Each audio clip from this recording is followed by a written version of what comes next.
Good afternoon and welcome to the Tower of Saragosa, the next part in our adventures with the Company of Light as they continue to investigate the tower of the mysterious mage who supposedly died 200 years ago.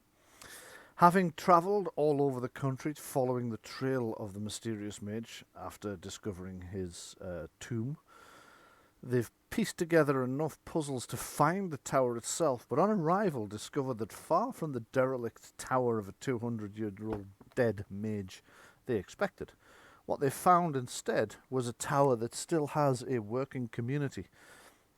A master who claims to be the great-great-great-grandson of Saragosa, the master's wife, the mistress, and several other wizards' apprentices, as well as a staff. We rejoin the party as they are having dinner with the group and trying to find out exactly what is going on.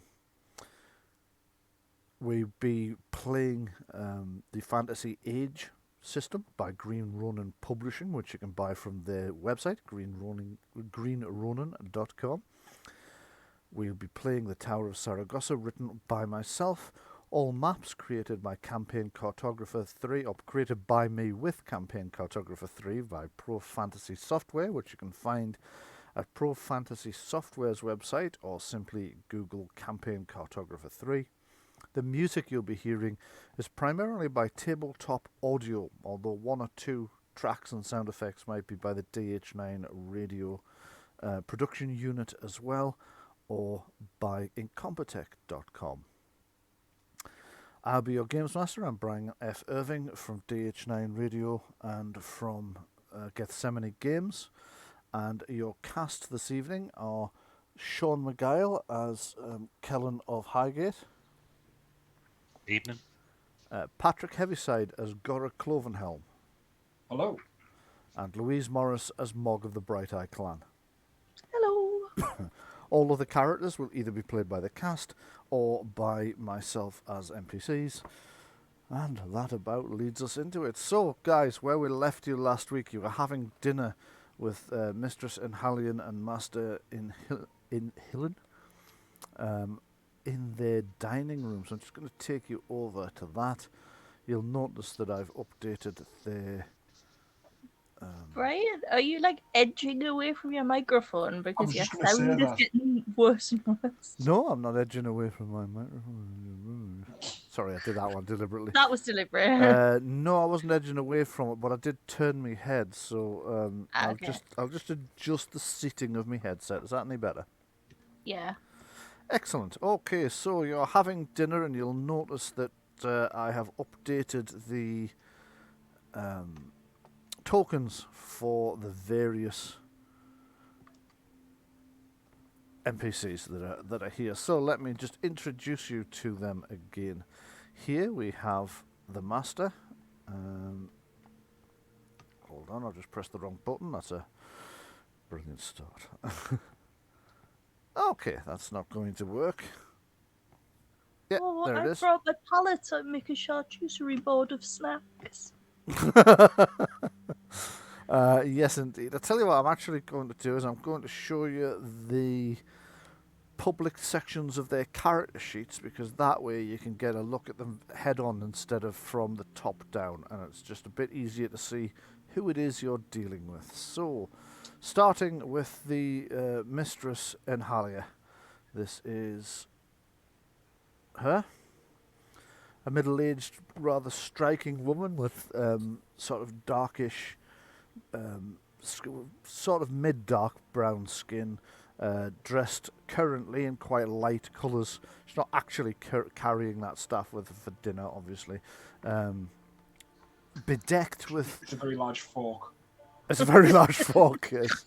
That's Bedecked stirring with stick. jewellery such as large earrings, the rings that she's wearing and whatnot. Her clothes look quite expensive as well, so you're not entirely sure it occurs to you where they're getting clothes, because you saw the community in the valley, which has supposedly been cut off from everywhere for so long, seems quite small, and you certainly didn't see any mills or anything like that. Anyway, that is the mistress. Let me just have a look. You'll notice a chap in the corner called Weasel. That is the under butler, and this is the gentleman there. He does look quite weaselly, and he looks sort of permanently confused. He wrings his hands a lot when standing in a corner waiting to be called upon to do something, and he barely engages with the rest of you at all. In addition to them, we have... I seem to have lost the master. There he is. Yeah, Doctor Who had that issue. Yes. There's the master. Again, a middle-aged man with sort of what in the UK, I suppose. In the real world, I suppose we'd call sort of Central Asian skin tones, so sort of India, Pakistan, that type of area. His hair, like his wife's, has gone almost entirely grey over time. He has a well-trimmed beard, and again, he's not actually carrying his staff with him for dinner, but other than that, he's dressed pretty much as you see him there, blue being the big thing. The other NPCs around the table, I don't have sort of face-on pictures for you right this moment, but I'll tell you who they are. There are 4 in total. All mages, all apprentices to the master and mistress. And working our way around, we have, when I find them,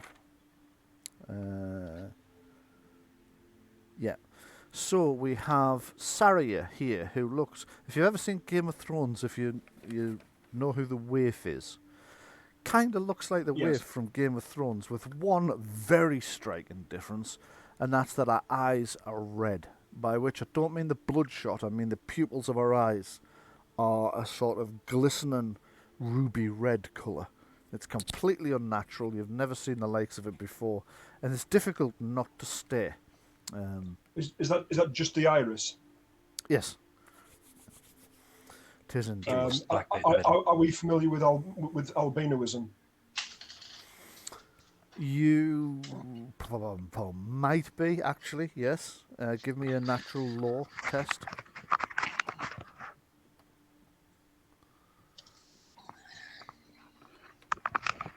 We've probably heard about people in history who were albino. Yes. If there's any kind of you can use recessive historical law instead, then, if you so wish. I'll give you that. Okay, yes, you have heard of albinoism, and she's certainly almost pale enough. She's very pale skin, especially by comparison to the other people in the tower, who are all of Bacloonish descent. She's very clearly, well, not all. I think there's one other Sul in the town, in the tower. She's very clearly of Sul descent, which means she's sort of pale skinned. She has darker hair than purebred Sul, so she's sort of dark brown hair rather than the standard red or blonde that Sul tend to have, which kind of puts you a little bit at your ease, because there is a bit of a problem in this region with Sul supremacists. The Sul, you might remember, were the people who nuked the old Bacloonish Empire and were then in turn nuked. I'm using the term nuked colloquially here because it was magical attacks, but it were that kind of level. This was what was going on in those paintings. That's exactly what was from the manor. Yes, from the manor. Indeed so. The master's other apprentice is Gildeno, which is this chap here, also Sul by the look of him. He does have the dark blonde hair and pale skin of the standard Sul, and he doesn't have those ruby red eyes. Sorry, I didn't actually answer your question about the eyes. So you have heard of albinos. Her skin's almost pale enough, but her hair isn't. And the eyes would be sort of... Could be dyed. The eyes should be a sort of pinky red, whereas these are like a gemstone red. Almost... Sorry, go on. Yeah. Are there any other races on the world or offshoots of humanity that would have those features that anybody would know about? Not that you've ever heard of. Okay. But that doesn't necessarily mean there aren't.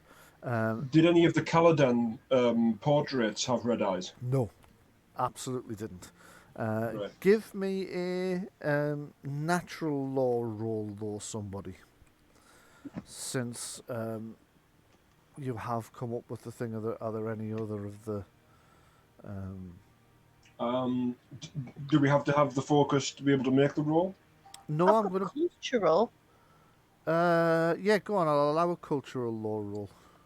And no, you don't need the focus to make this particular roll. I'll just go, Right. with, go with a flat intelligence then. Okay. Do orcs not have red pupils? Red irises? Orcs and goblins do, yes. Or can have. And there are certain ethnic groups within both orc and goblin bloodlines that have like gemstone red rather than sort of, watery red. That they have this kind of eye. It's almost as if there is some orc or goblin in our history. Also, there is a unconfirmed rumour that there are an ancient line of elves that used to have eyes that were all looked like gemstones of different colours. But they were usually emerald rather than ruby. So there you go. Gildano, the master's second apprentice, is this chap over here in the grey with the black robe, black cape. He has a receding hairline but long hair, meaning he looks an awful lot like me, except he's clean shaven and I'm not, especially after nearly a year and a half in lockdown. I'm not. But other than that, he doesn't look entirely dissimilar from me, and that was an accident. That's just how it turned out when I'd finished making him on Hero Forge. A man is younger than me, so a man in his early middle age period, so older than you would imagine an apprentice to be, with sort of dark brown blonde hair that's down to about beneath his shoulders, but is receding from the front backwards. Blue eyes and a bit of a hawkish nose, which is unlike mine, which is kind of kinked and broken. On the other side of the table, you have the mistresses. Actually, one of them's on this side.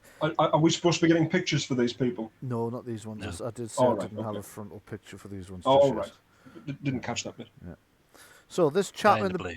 in the blue, at the bottom, again he has the sort of brownish skin colour. He's got very dark brown eyes. No sign of weird metallic or gemstony eyes in this chap. He's dressed in blue, highlighted and accented with beige and yellow, and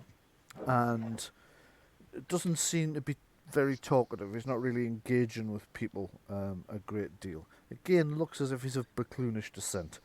And his name's Magnus. His name is Magnus, it is, yes.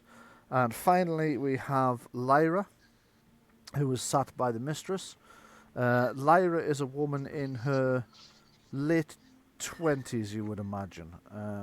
Although it's difficult for some of you to tell because she's also dressed in very voluminous and almost sheer purple robes, and there isn't a lot of them, so you're kind of slightly distracted. She's much more talkative and open and friendly, and she's kind of keeping a lot of the conversation going. She seems to be extremely good at small talk. So she's talking to, she sat next to Mog, so she's talking to Mog about art. It's clear she doesn't know a huge amount about art, but she's expressing enough of an interest that is keeping Mog talking about it. So Mog's telling her more and more, and she appears to be enthralled by the conversation. Whether or not she actually is, or she's just very good at appearing to be, you can't tell. She's got almost black hair and very dark eyes, almost like pools. And there's just something about it puts you at ease. The rest of you tend to find the same. If she's talking to you, you feel very much at ease. So those are the people that you're sharing the table with. Now, where we left you, you had begun to suspect that you are not being lied to is a strong term, but that there is something slightly amiss. That you believe it's actually the mistress and not the master that is the descendant of Saragosa. There's just been a few slip-ups in the conversation, and now that the light's better, you've started to notice that she bears much more of a striking resemblance to Saragosa than her husband does. So, what would you all like to do and or say? I mean, I'm now starting to suspect I know the answer here, but I kind of need to check anyway, right? Can I just very subtly, I don't want to very obviously do it, check to see if everyone around this table has the same nose or slightly webbed hands? Okay. Have a... yeah, a perception seeing test will do. And it turns out they all look like they're related to Gorra. It's like, what? It's the Lost Dwarf clan. Are they all really, really insistent on never getting into debt or paying it back if they do? Okay, you can't notice any physical characteristics that they all share in common, other than the fact that of the 6 of them, 4 of them look as if they're of Bacloonish heritage. None of those 4 look as if they are necessarily pure Bacloonish.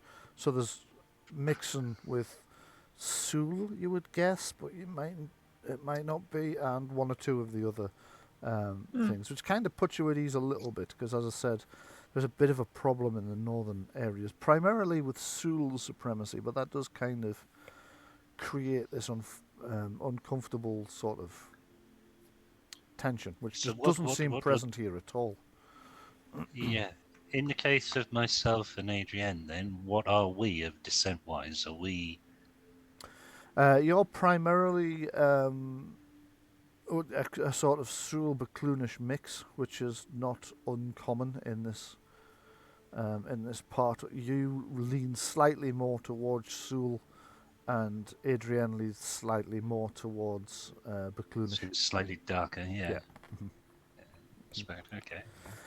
Also, what Mog does notice is that, other than the fact that Kellen is much paler skinned and haired, there is a lot of similarity between him and Mistress Enhalia facially. You would almost have thought grandmother or great aunt, something like that. Gorra is going to start looking rather pained and holding her abdomen. Okay. As you do, I'm just seeing who's likely to notice this first. Okay, so the chap in the blue, Magnus, kind of arches an eyebrow and looks at Gorra, and kind of Patrick, what's his name, style? Lagoon. right. Yes, yeah.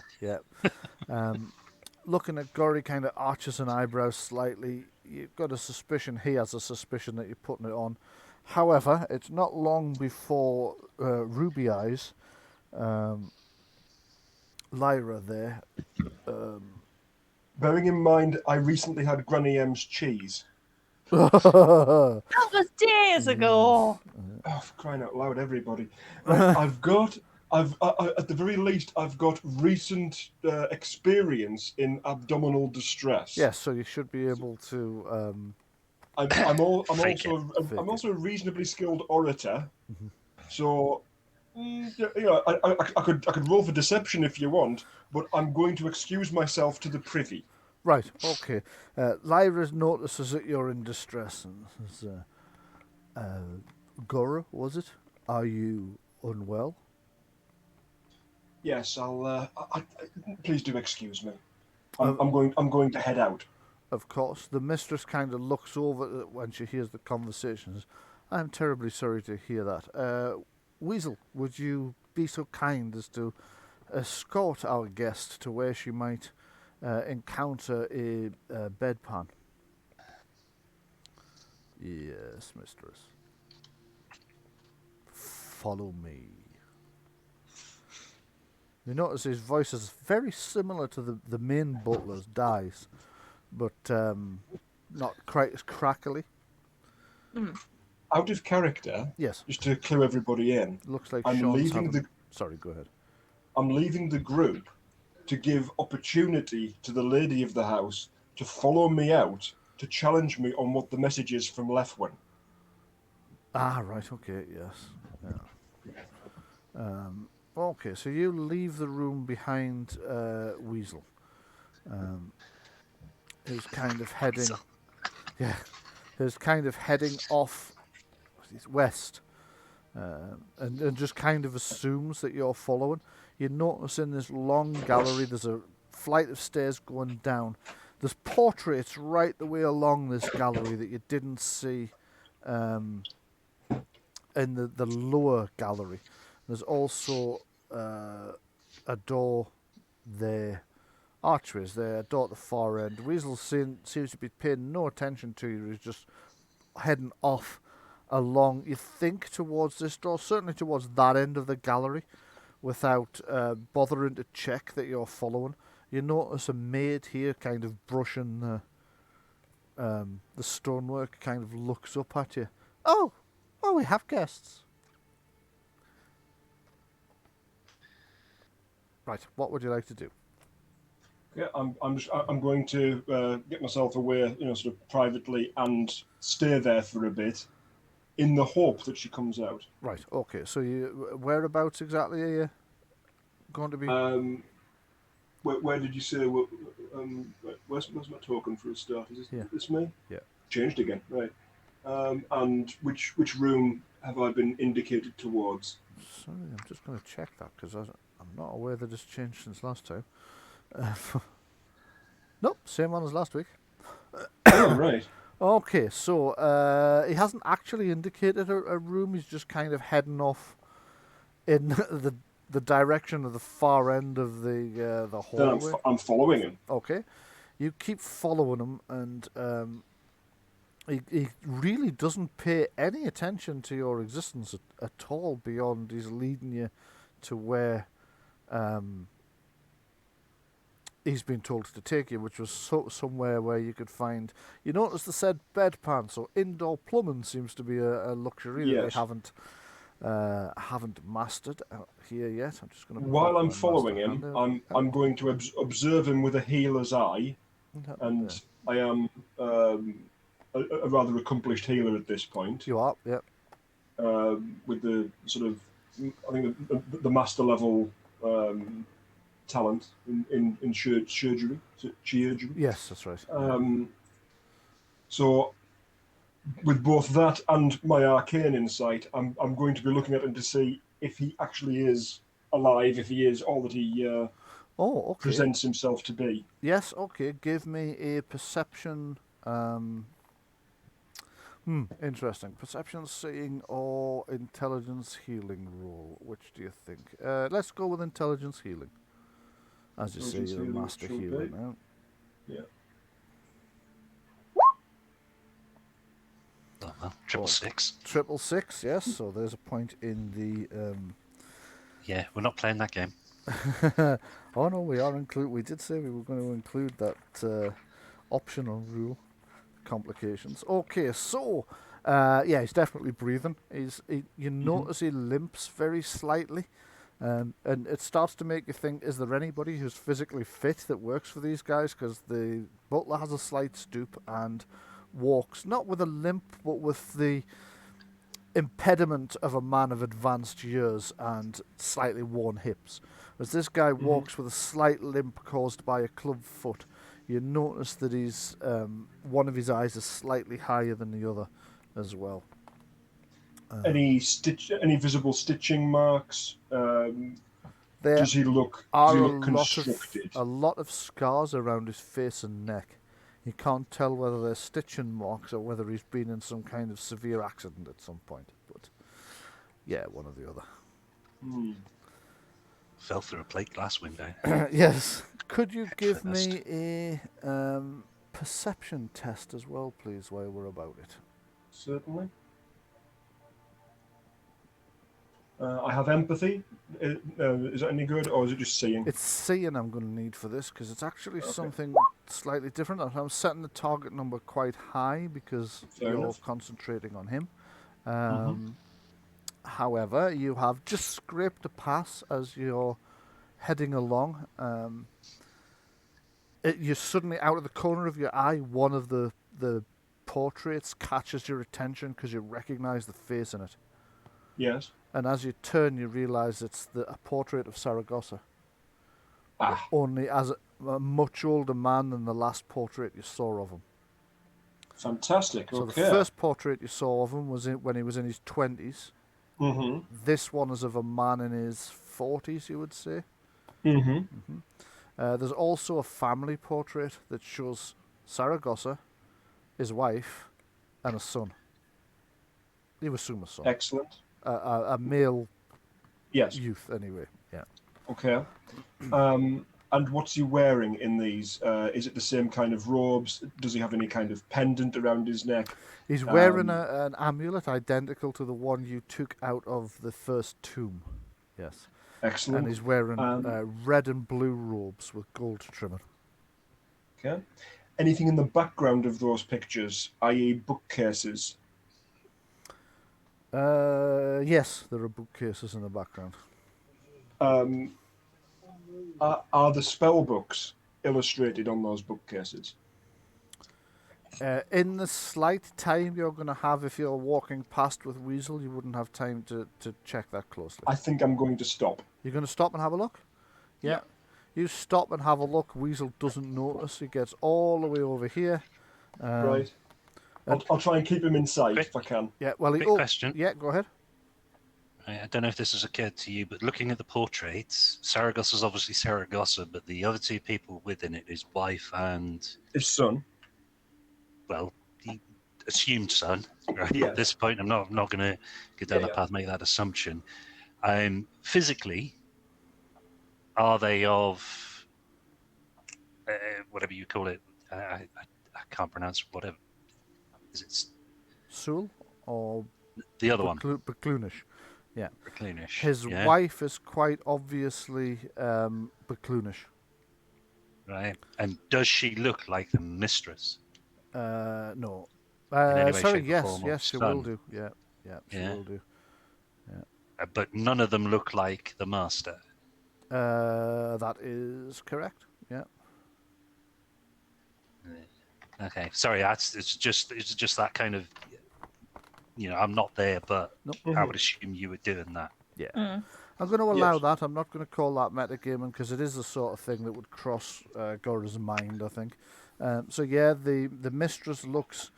I said that the mistress, the current mistress, looks a lot like Saragosa. Mm-hmm. When you see the wife, it's like, and there's the missing parts. She looks like a blend of these two people.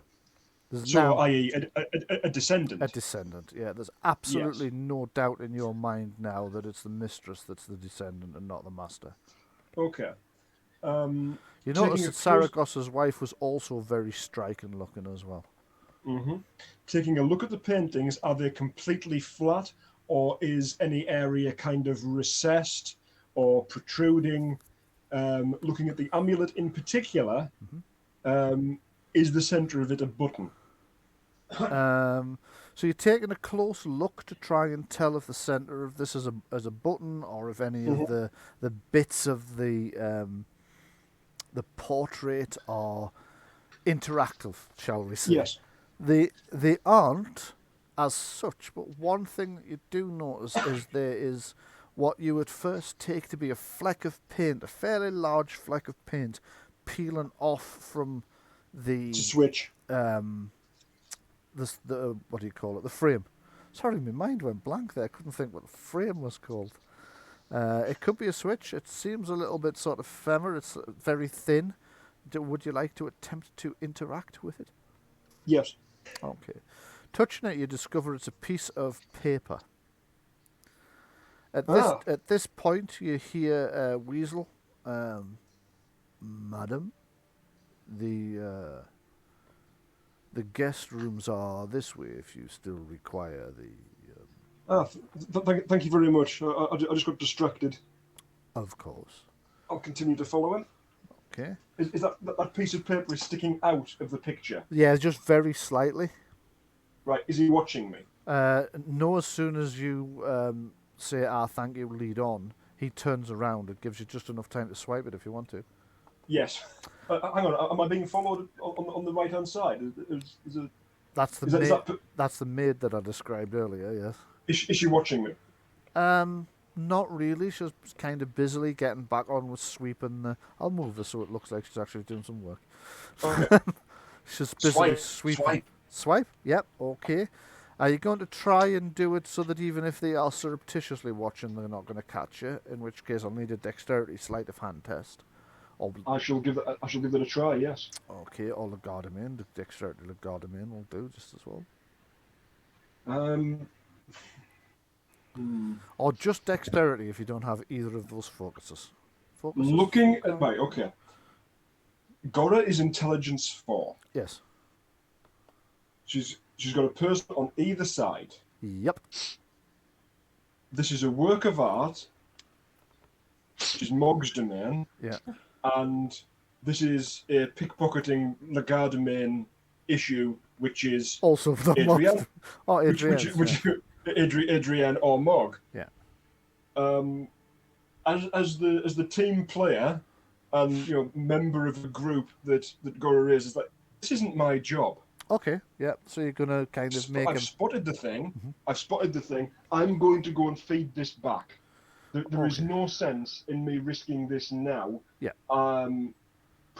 So, how did he see me touch it? You're not sure. You definitely saw you looking at it, but you don't think. Well, looking at the picture, but you don't think he's noticed you touching the frame or anything. No. Okay, throwing it to the group as players. Do you want me to take this risk now, or risk this thing disappearing later on? Here's the thing, right? So, is it at a height whereby if you were to interject yourself between the maid and the piece of paper, Mm-hmm. she wouldn't be able to see you take it? His back is to you. Yeah. That's my question. Because Gorra's a dwarf, no. But somebody larger like Adrienne or Mog, definitely. Well, Mog, definitely. Adrienne, probably. Right. So, up to you. Up to you if you want to grab it now. Louise? As said just before, it's entirely your call. Okay. I'm just going to follow him then. I'm going to hope that it remains. Okay. So, two things that you notice as you're following him, because you're now passing that open room to your right-hand side. There is a mysterious altar in the centre of the room. You have absolutely no idea which deity it's to, but you remember a conversation you had earlier with the mistress about there is no temple here, but there is a shrine to various To every gods. god? Yes. Okay, very quickly as I'm walking past, can I see any holy symbols?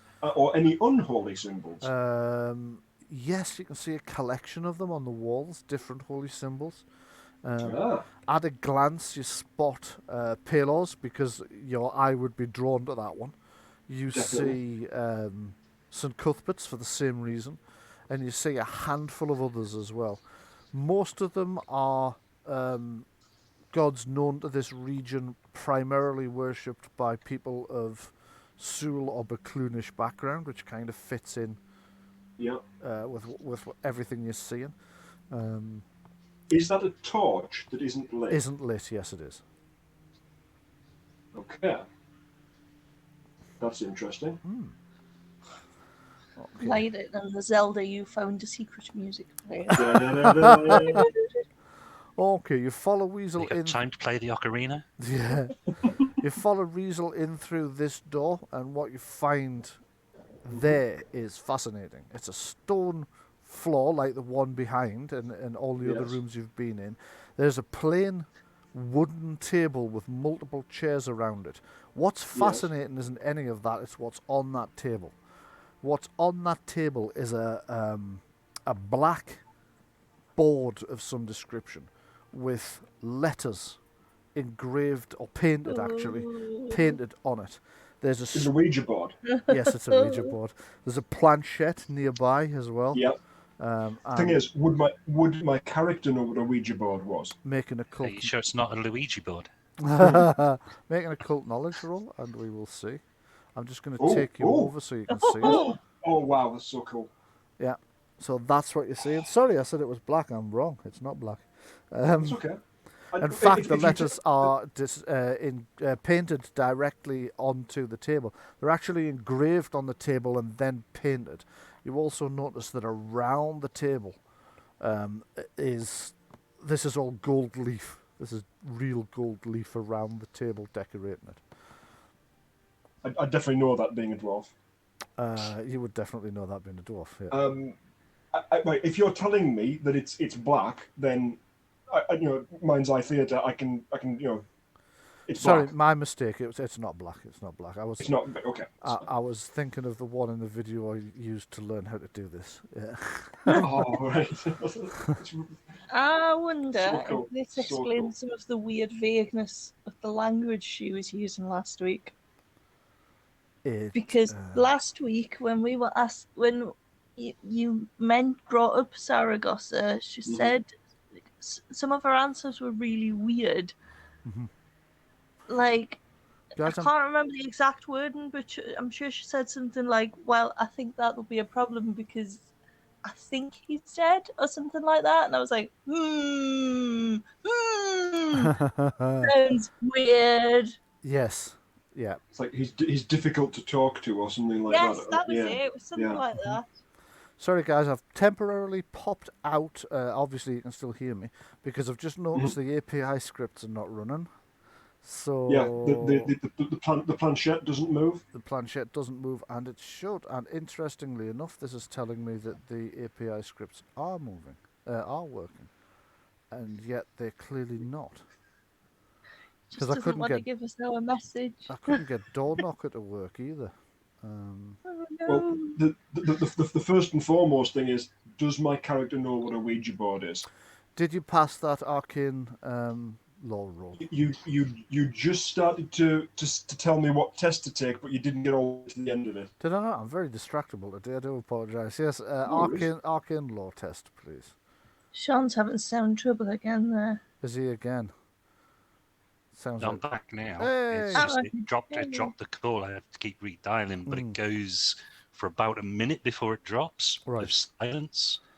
And Louise was talking about the responses that the woman was given last week. That's right. And I was chipping in and saying, well, was it that she didn't actually respond? She was about to, but she didn't. Yeah.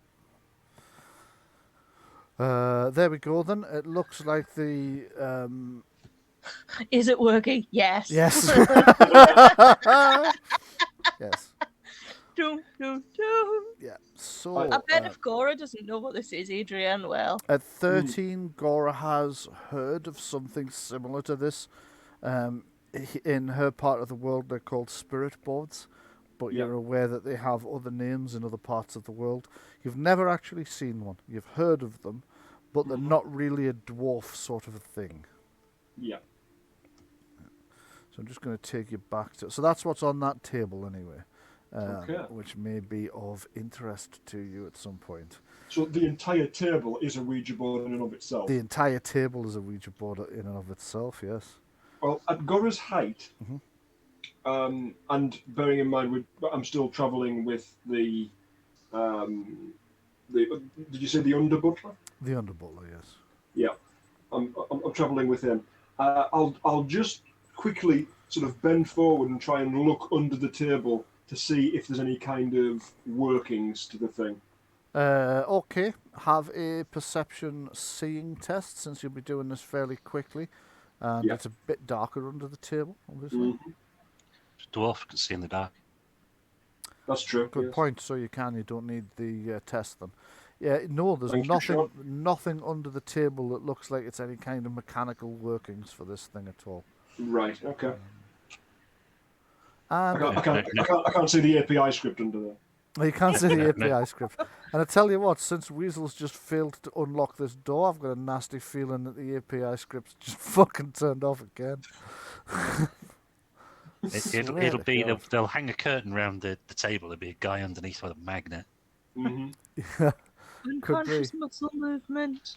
And somebody kicking the guy, And now like I whoever's can't running the session. seem to get the friggin' door. So what I'm going to do is I'm just going to move you through that locked door because I can't seem to open it for love nor money.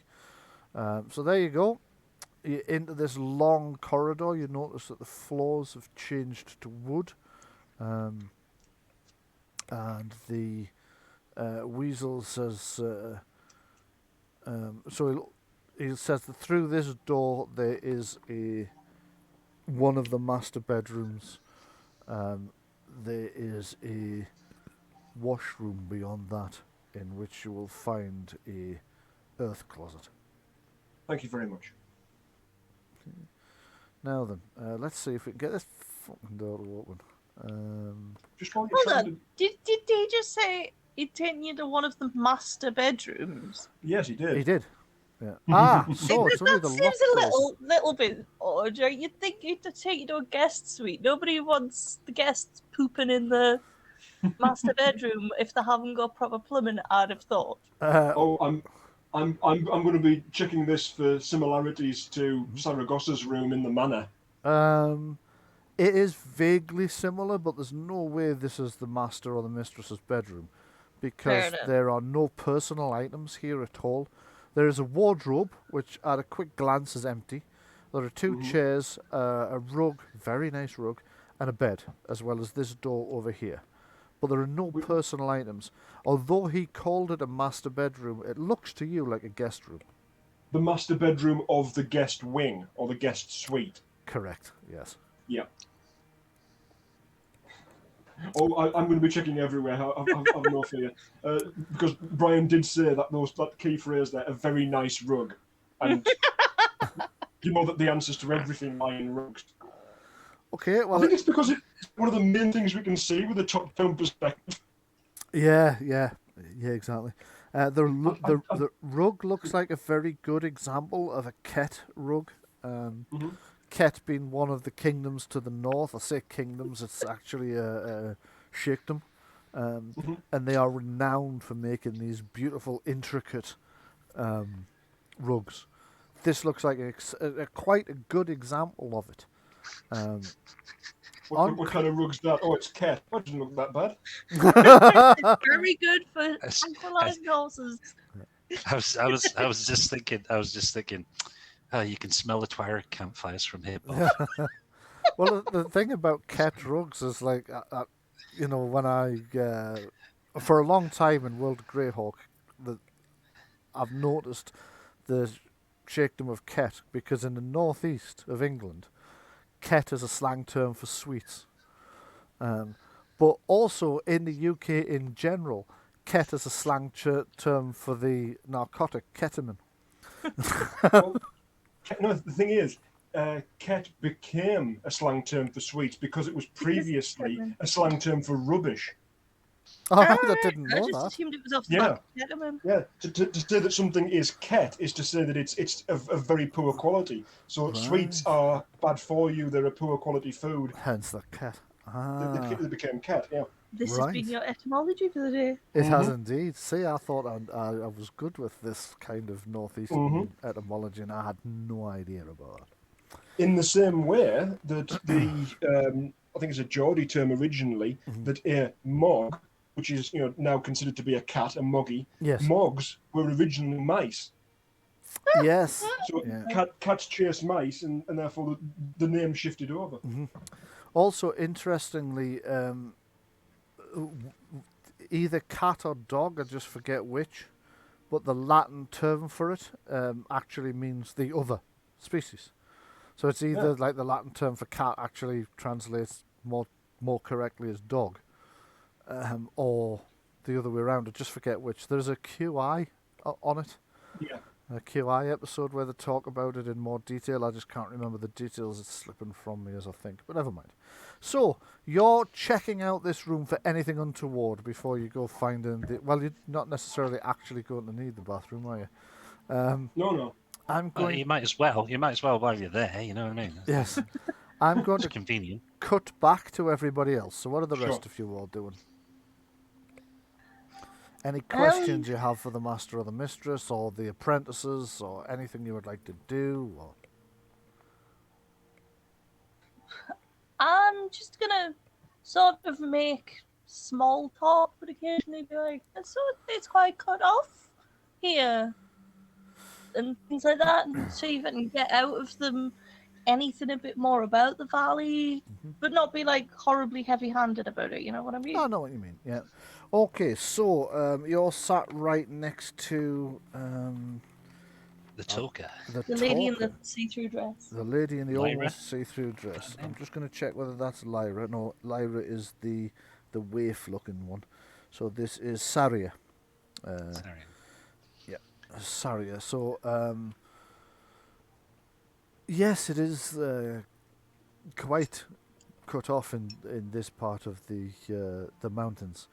However, there are passes to the north to the Valley of the Mages. The Valley of the Mages, yeah? Yes, I've indeed. heard of that quite a lot. Very interesting name. But I've never really been able to find very much about how it came to have that name. Ah, that would because it is a what would you call it now? A place between mountains. Yes, valley. And it is largely inhabited by. Now, this might take you by surprise. It is largely inhabited by mages. Oh, really? They are a very literal-minded people in the Valley of the Mages, which is odd because they are primarily elves, and elves are normally more loquacious. Is that the right word? I struggle a little with your tongue. Volley of sarcasm. She kind of slightly wiggles her eyebrows and she says she struggles with your tongue.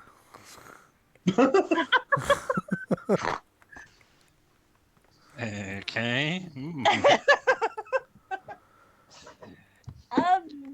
What was her name again? Flirtatia?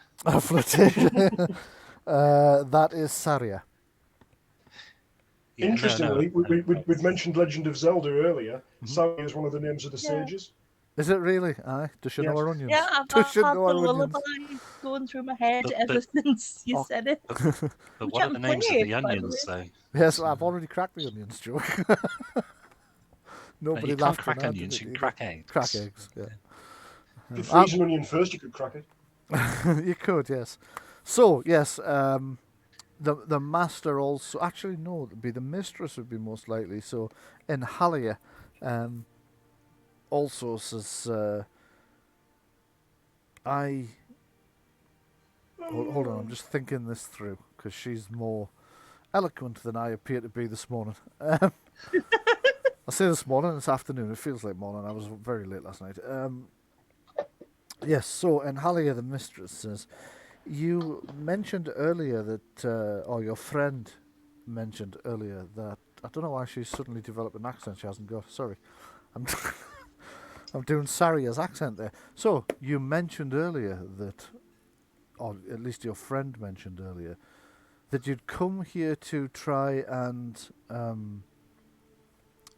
debunk some of the rumours about my husband's great, however many greats grandfather. Is this something you could tell him a little more about, perhaps? The husband kind of leans forward and puts one hand on the edge of the table as he's leaning in to hear. So shall we regale them with the tale of the rumours of Saragosa and the history Can do. at this point? Yeah? Yeah, I think so. I mean, they've probably already worked out that you're related, but maybe leave that bit out for now. I wasn't going to mention anything to do with that.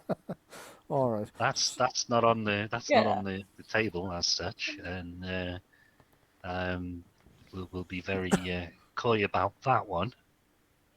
If she doesn't already know. Yeah. I'm pretty sure she's probably worked it out. Because I've not got a sword, a shield, and a helmet on at the table. You know what I mean? No, that's right. Yeah.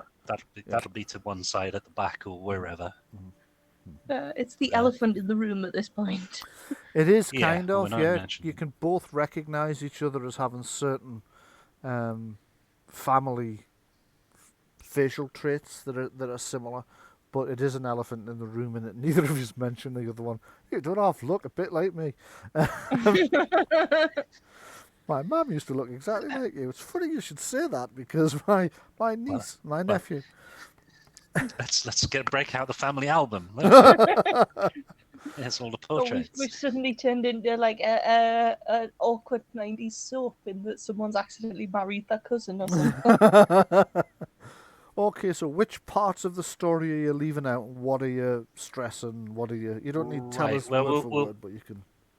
We'll go for the history of the death of the father, the inheritance, the elder brother being murdered, or the eldest brother being murdered, the next brother in line being then accused and executed, and Saragosa finding out that it wasn't actually him. And then he basically went down the path of attempting to bring his brother back. And so it then led. Unfortunately, my great grandfather's story is a one of considerable pain and misfortune, misunderstanding, and it is a tragic tale indeed. I was aware that he had been driven from his old home. I had no idea that the house was still standing. Our family has long since severed all ties with the Grand Duchy, and we have no wish to revisit them in any way. Perhaps if there are other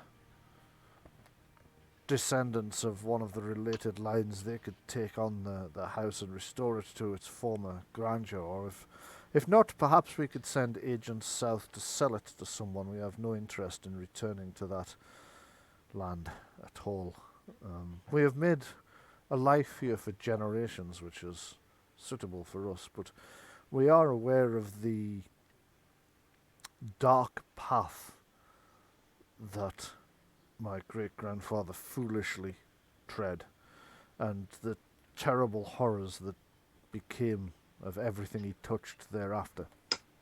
It was only in much later years that he came to recant all the, well, frankly, evil things that had been done in his name. And that was probably a result of the effects of my great-great-great-grandmother, his wife. What precisely has interested you to such an extent that you would travel so far and through such hardships to come and investigate these rumours further? It is rare that anyone cares about the long forgotten tragedy of a minor noble house that nobody has seen for 3-4 generations.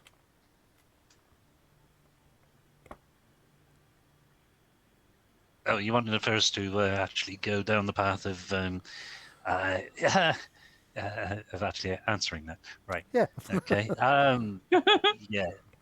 Okay. So it's to do with justice and morality, and to lay to rest the rumors of. And also there's another noble house involved which has some crimes to answer for. At this point, the mistress... So we want to find Sorry, the go on. conclusion of So we want to get to the conclusion of what actually happened and what the final outcome was from the I don't know what you call it, the events that happened so long ago. The mistress leans forward and says, "Indeed, it has been 2 centuries. It is a long time to seek justice for crimes passed into, well, memory. But it speaks well of your character that you would wish to do so.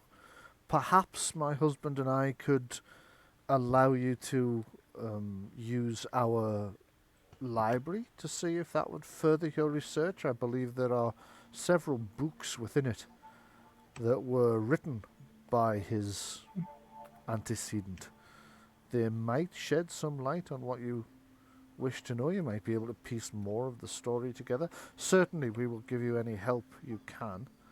Although we have severed all ties with the Grand Duchy and the lands south of here, and have no interest in re-establishing them whatsoever, it does my heart good to imagine that justice might be served to even a memory, no matter how many decades, or in this case centuries, have passed. Husband, would you agree that we can allow them the use of our library? He looks a bit taken aback by that, as if he's like, shit, what do I say now? He's completely flustered. Yes, yes, yes, yes, yes. Yes, I see no problems with that. He's maintaining eye contact with her. Could I have a perception empathy test from anybody at the table, please? Yeah, I'm not very good at this. Perception. But as a stat, I suppose. Okay, so Callan hasn't picked up on it. He was aware that was quite uncomfortable, that exchange. Moggs picked up on it though. When the mistress in Halia said, if my husband would allow it, perhaps we could let them see it out, it wasn't a question. It was an order. What flustered him was he's uncomfortable with the idea, but he daren't deny it. Right. Yeah. It tells you something about the power dynamic here, which is not how they would like to portray it. Yeah, well, that was what we were suspecting anyway. That she's the one who's actually in charge. Yeah. Just as an aside here, Mog has been eating the food out of politeness, and Yes. because does not want to appear to be paranoid that these people are poisoning her. But Adrienne is doing that thing that people do on television, where they just sort of work a piece of food around the plate for ages and never actually eat it. Yeah, they keep raising a fork full of Yeah. food to the mouth, and then, I was just wondering, could Yeah. you tell me? And But she's down the far end of the table away from Yeah. them, so she's kind of on the periphery of the conversation. I would say she's probably being observant yeah. more so than the rest of us. Okay, she's kind of watching the interplay around it. Could I get a perception empathy for her as well, then, please? I've just done hers. Oh, so you have. Sorry, yes. 9. 9. Not very good. Yeah, so she was temporarily distracted by the bizarre ruby eyes of Lyra. She kind of, every now and again, she just catches a glimpse of them, and it just takes her out of her observational space, and she's distracted by it. So she just missed something she might otherwise have picked up. But you're pretty sure that the mistress is kind of veiling a request to her husband, or no, a request to her husband's wrong, but she phrased it as if it was like, we will make this decision together, where it was perfectly clear that, like, I have made this decision and you're going to do what you're told. So he's kind of flustered and a little bit uncomfortable. You can see just one bead of sweat emerges on his head, as if there's something concerning him about the idea of letting strangers in the library. But she seems perfectly happy with the idea. So you're not quite sure what's going on there. We promised to be quiet. Our library is a little bit more informal than that, Inhalia says. This is infernal. This is, after all, a working wizard's tower. You might find it's not entirely as quiet as perhaps you might like. Please don't worry too much about some of the noises you might hear on that level. The alchemical labs are not far from there. Don't worry about the screaming. Now the librarian's just called Other Dave. or the the large thwack and thunk of meat cleaver hitting wood through bone. Yes. Don't worry about that. Don't worry about that. That's fine.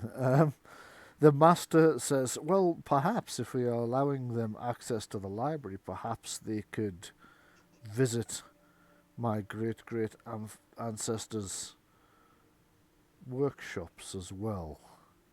And you can see actually make another perception empathy test. You can see Everybody. that anybody. And Halia kind of glances at him as he says it. Would I be able to use communication deception, Well, that was Yes, better. I'll allow that actually. Yes. Okay. being the interplay within in the court, as it were? What Adrienne's noticed, because she's not really paying attention to the master and the mistress so much as the apprentices, while you guys deal with the masters. So, what Adrienne has noticed is every one of the apprentices, when the master mentioned perhaps you could have access to Saragosa's workshops and laboratory, all of them stopped what they were doing. If food was halfway to their mouths, they stopped. If they were reaching for wine glasses, they stopped. And they all kind of look at one another. Some of them look shocked. Some of them It's look... in the cellar. Yeah. Some of them look shocked. Some of them look surprised. What Kellen and Mog have noticed is that the mistress has shot him quite a dangerous look. You can see her eyes flare with anger as he says it, and he recoils just ever so slightly, covers it very quickly, but there is just that slight recoil. So I think that might be extremely dangerous for them, husband. Remember that the workshops of your antecedent are sealed deep beneath the bowels of the foundations of this tower. You can see that this guy over here, the one with the receding hairline, kind of a half cackle as he says, "But there is an entrance outside, my mistress," and then he kind of recoils because she's glaring at him. She turns to you and says, "I apologise. I feel that some false hope has been raised here. The actual workshops of Saragosa are sealed deep beneath the tower. Even the entranceway that is still known about is virtually impassable. There are things down there, trapped down there, that if they were to escape..." She actually physically shudders. Although there is one known passageway still there, it is sealed with great magics and many traps. To keep the creatures, the things, the evil within the bowels of the tower where it can't escape, where they can't escape. Dum, dum, dum. And with that, I'm going to cut back across to Gorra. Gorra, what are you up to at the moment? Okay, Doing evil in the privy.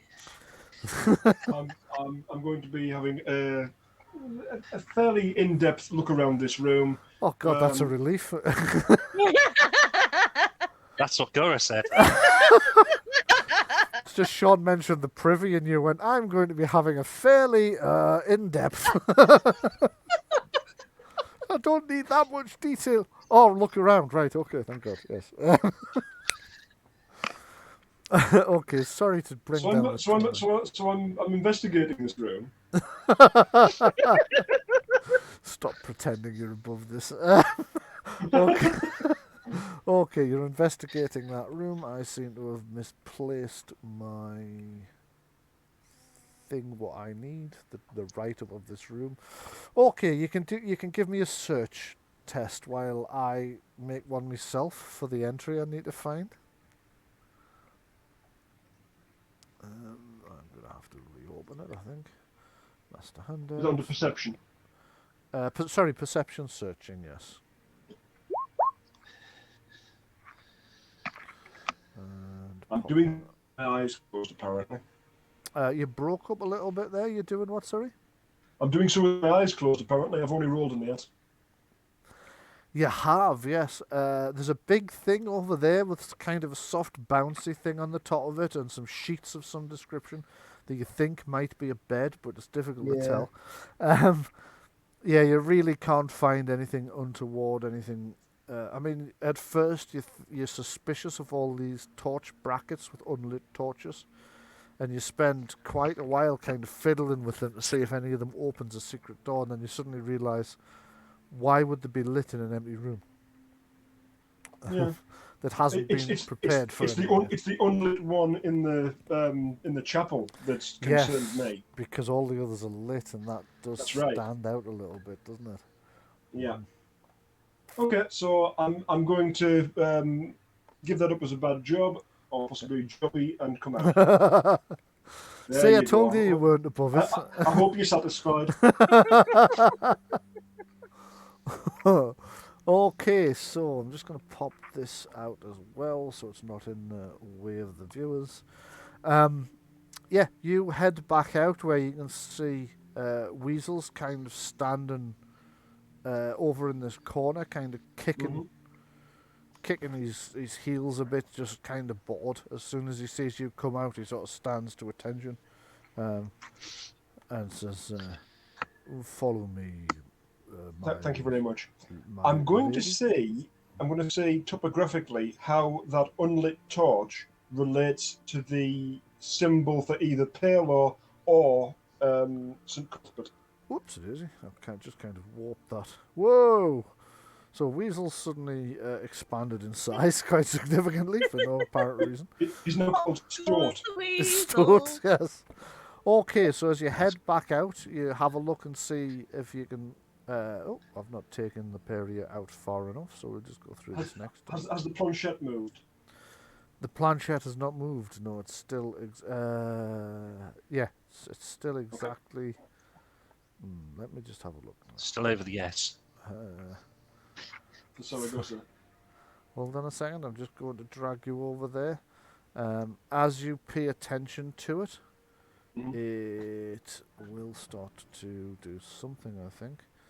Oh Jesus, I've zoomed out so far, it's now a postage stamp.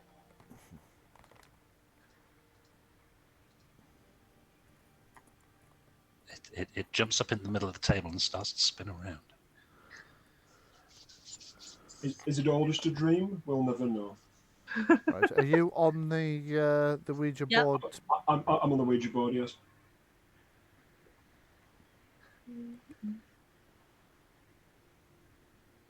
Beware. Yeah. You'd notice Weasel doesn't seem to have noticed that the planchette's moving, but your blood freezes as it spells out beware. Dun dun dun. And that will take you back over there. Now then, back over to the others, and the mistress rises and says, "Your friend has been gone a while. I will just make sure that she is okay. Do excuse me for a moment. I'll be as quick as possible, and just make sure she is well." And heads out the door. So as you guys are coming back, you can see the mistress is just coming out of the door at the far end. It's almost... I'm checking. Yep. Checking to see where the symbol for St. Cuthbert is in relation to the unlit torch. That's right. Okay. So it doesn't. There's no obvious kind of connection. The symbols of Palo and St. Cuthbert are both sort of over here. And the torch obviously is down there.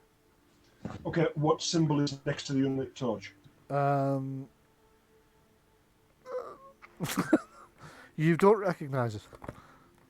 If it isn't a matter of significance, then you can happily say that, and I'll stop investigating it if it hasn't. Yeah, bit of metagaming. It isn't a matter of significance. Okay, that's absolutely fine. Yeah. The key line I was taught was, if it becomes significant, I'll tell you. Yes, that's a good one. I'll bear that one in mind for future. Yes, if it becomes significant, I'll let you know. Yeah. Currently, it doesn't appear to be.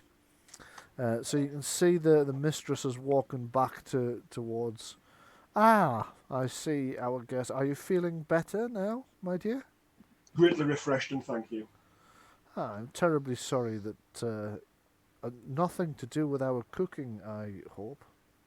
I absolutely not. I'm afraid I had some very dubious food on the way here. How unfortunate. Weasel, if you would return to the to our guests in the dining room, please, and attend to any needs they may have. Here it comes. The rest of you see the door opens and Weasel comes back in. You were kind of half expecting it to be the mistress, but it isn't. It is Weasel. Yeah. I shoot a few glances at the others, noticing that Gorra hasn't returned with them. Yes. He just kind of stands in a corner. It doesn't occur to him to say anything. The master sort of waves at him and says, Weasel, I believe our guests might like to know where their friend is and if she is well. Weasel replies, yes, master. The guest, the little one, is well. She spent quite some time in the... Right, that's quite enough, Weasel. We don't need to know the details. Oh, yes. She is speaking with Mistress Inhalia now, my master. Master? No, she doesn't say that. Gorra, you can't help noticing that you've kind of both stopped by the Yes. picture you were interested in earlier. Oh, yes. Almost. Looking from the picture to Mistress Inhalia and back again. Mm-hmm. Okay, I'm going to make a whispered roll on her part to see if she notices this pointed... let me just have a look now. Mistress Inhalia... So I'm going to make a perception seeing test for her.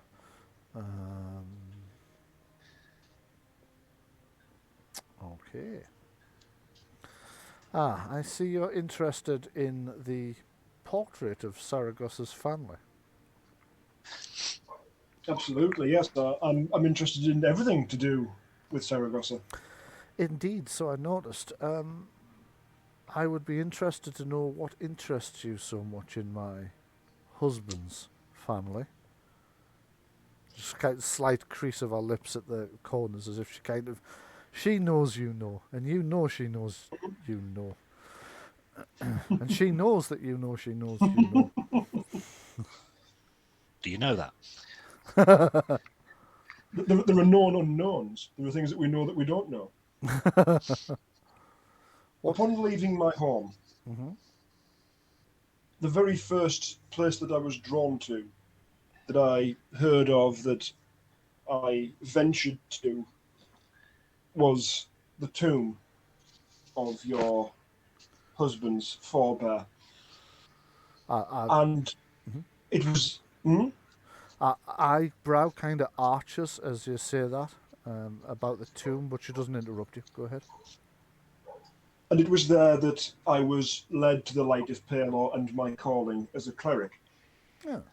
Upon further investigation, it was revealed to us that many great injustices had been done to this man. And in the wake of those things, many dark things had taken place. Indeed. We have, on the trail, been putting those things right. We have been healing wounds that have been left open and festering for the best part of 300 years. All I have in mind is that no soul shall suffer any further from the actions that were done against Saragosa Caladan, and if it is at all possible, I will lay to rest every wrong that was ever done to him and see that he is truly resting in peace, if he is indeed departed from this realm. And if not, as I highly suspect might be the case, then I would speak with him in person and let him know that things that might very well keep him from sleep at night are laid to rest. Interesting. So you began as a common grave robber and now have a much higher calling, it would seem. I'm not proud of my origin, nor do I deny it. Honestly, who is proud of their origin? There are things about my own that are not a source of pride. Some of those things I suspect you have already begun to realise. What I will say to you is that if you wish to maintain your privacy, your secrets. This is your home. It is entirely your prerogative to do so. All I can state is that we bring no harm, we mean no ill intent. We are simply following a thread that has, at the very least for me, led me from darkness to light, and I wish to bring that light with me. The problem with light, as my great grandfather discovered, is that it sheds so many shadows. Dun, dun. Your great grandfather. I think we both know that you know this already. I greatly appreciate the truth of your words. Well, perhaps you'll appreciate what I have to say next. I have already discussed this with my husband, for what that's worth, and I've mentioned it to your friends, but we will, after dinner, be allowing you access to our library. I'm afraid there are many, many months' worth of reading in that library. But you are welcome to stay with us for a time or to return in future to learn more of its secrets. I'm However, intensely grateful for that. While I'm talking to her, and at her mention of shadows, I'm now looking to see if she has the correct number of shadows or if there's anything suspicious like there was at the monastery. okay, do take a perception seeing test, please. Just a random thought here. Should Is really be this how searching because you're doing it deliberately. Sorry, go ahead, yes? Is this how they've stopped getting so Lannistery in this slightly cut off valley here? Is it just that whenever visitors turn up, they just allow them to use the library forever, It could be. and Yeah. then you're just sort of trapped in the place forever? Well, it might just be, mightn't it? Does that sound like the kind of thing I would put in a... It really does, doesn't it? It does. I was going to say, you often talk about the sort of intentions behind adventures and the inspirations that you have. And you said that the manor was kind of like a horror show. I think this one kind of smacks of the traditional haunted house on the hill, kind of like William Castle style. Where you've got like a host and guests, and it's like, and then there were four kind of thing. Yeah. Also, further to Louisa's point, you can vaguely hear Hotel California playing in the background. You can check out any time, but you can never leave. There's just, somewhere in this place, there's just somebody ranting about how wine isn't a spirit anyway. But spirits are known to whine. There are certainly many whiny spirits here. Well, shall we return to your friends in the dining room? Certainly. I should add that my husband already suggested that perhaps you should be permitted to see the old workshops of my great ancestor. However, those were sealed by one of my ancestors between myself and Saragosa. The entrance is almost impossible to navigate. Whatever secrets lie down there are probably lost forever. Well, not wanting to flatter ourselves or speak with any undue hubris, but the uncovering of secrets is very much what we do. Well, we'll see what we can do, but it's extremely dangerous to descend into the depths beneath this tower. Indeed, sometimes the servants claim that they can hear the screams from beneath the tower even now. The extremely dangerous is also what we do. Well, then perhaps that is the place for you. Extremely dangerous and mysterious. Is very The much phrasing is very... Isn't it? Okay, so she returns with Gorra in tow and sits back at the table. Right, what are you all doing now? Sorry, I just want to ask Saria if she knows anything about the dragon. The dragon, yes. Often it hunts in this region. It is from the north. To be honest, it's not the dragon you need to worry about in these mountains. It's all the giants.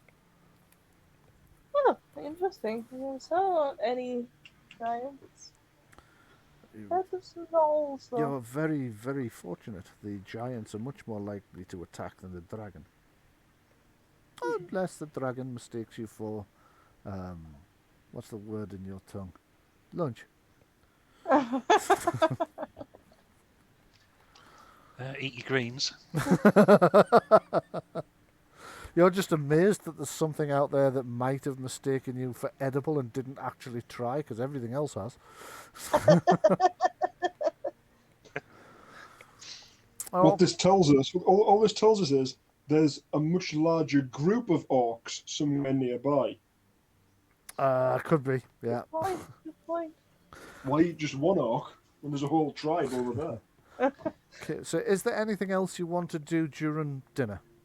Or have you done everything you want to do at dinner? No, let's in a subtle, indirect way ask what's her name about her red eyes. You can't just ask someone about their eyes. She actually said, well, who's going to ask and how are they going to do it? I don't know. Am I sitting next to her? Is this person Opposite. on the end? No, that's Adrienne. Oh, God, right. You're sitting opposite. That would explain why she moved. It would, yes. Okay.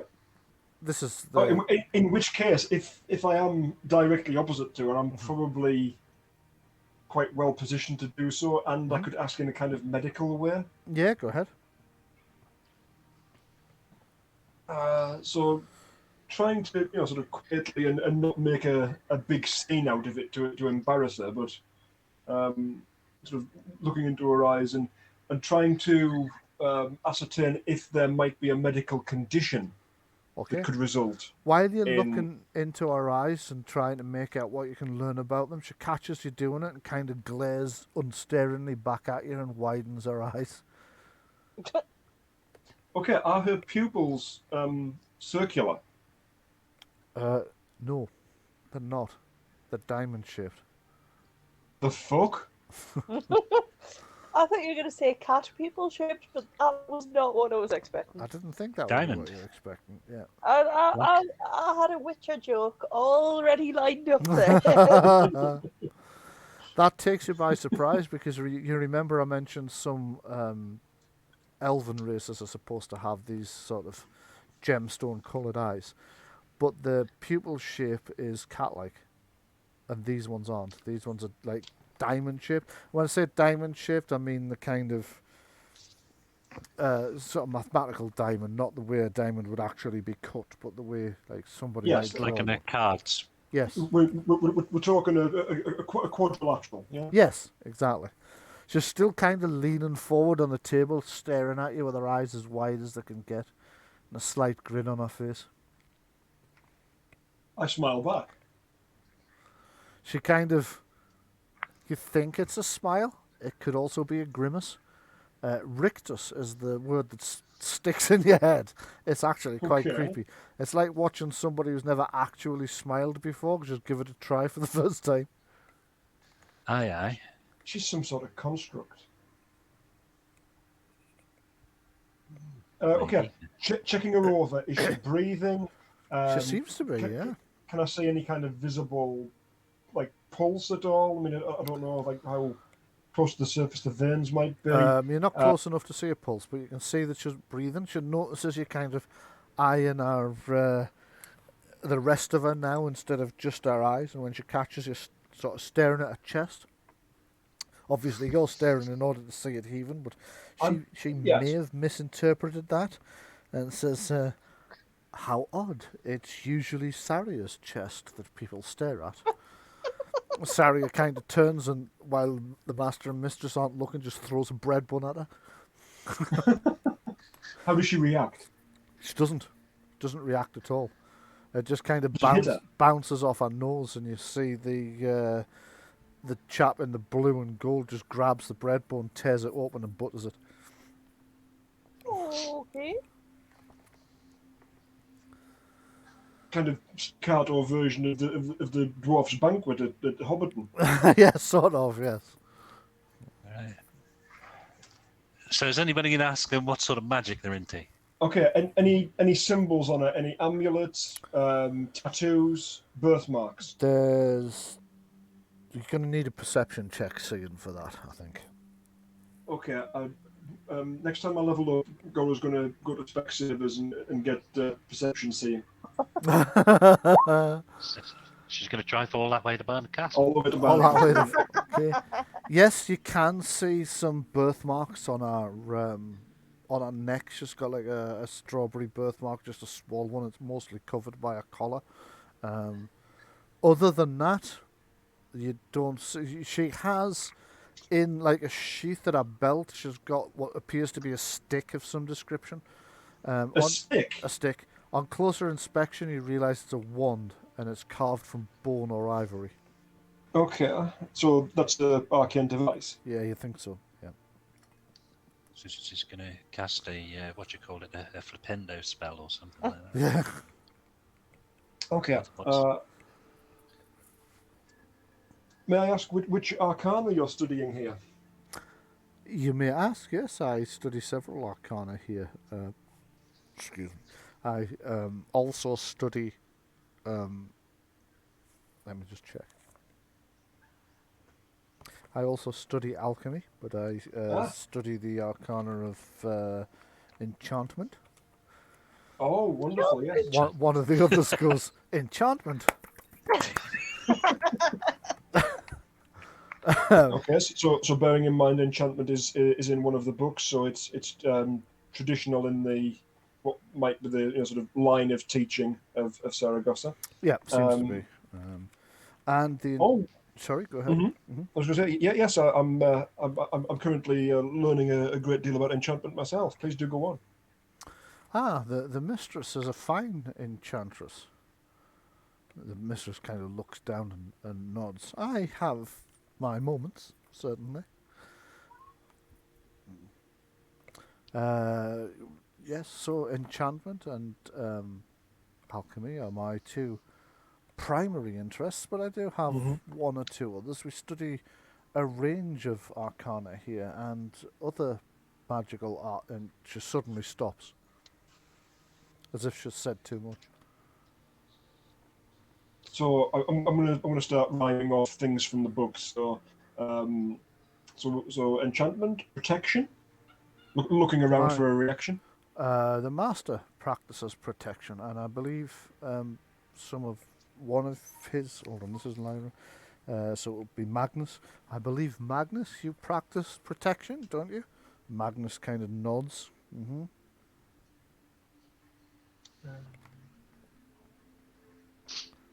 Magnus has been the chap in the blue. Yes. The long arms. With the long arms, yes. That's actually a staff with like a hand on the end of it.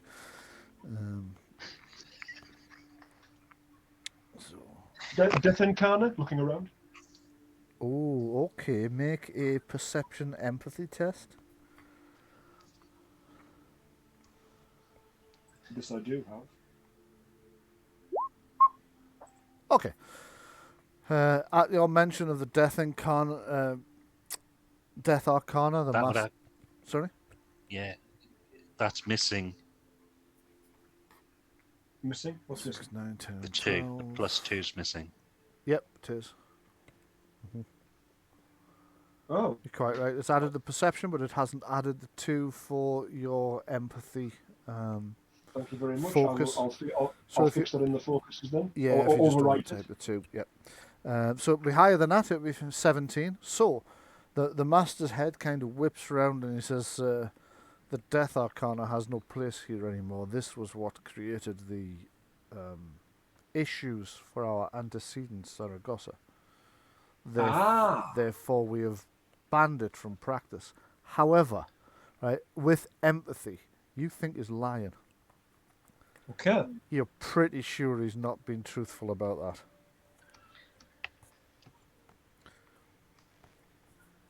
Really glad I got that tattoo. And what other arcana are being studied here? Oh, most arcanas can be studied here, and some of the students' work is under myself or my wife, and some of their studies are self-taught from our extensive library, which apparently you will see later. You will understand when you see it. But most arcana are taught here. My wife and I practice several between ourselves. Let's just see. I'll just have a quick check and see what they practice. The mistress in Halia speaks up at that point. She says, well, my interests personally are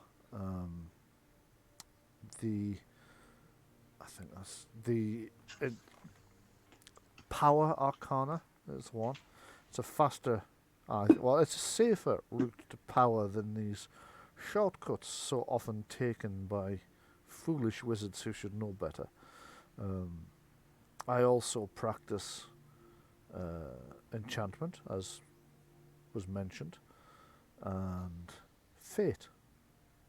Fate plays a part in everyone's life, I think.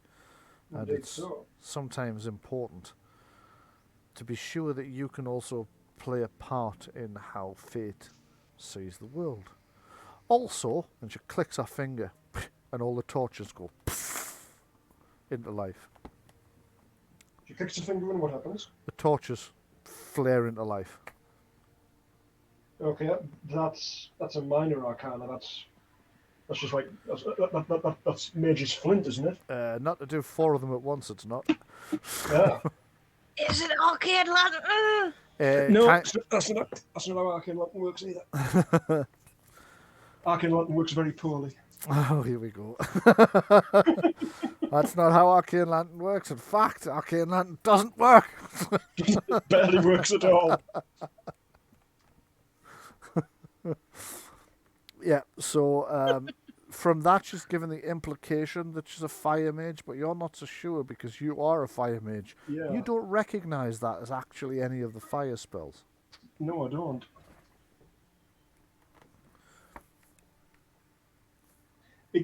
It most closely resembles a minor arcana. It's like a cantrip, but writ large. So. Yeah, kind of weirdly is, yeah.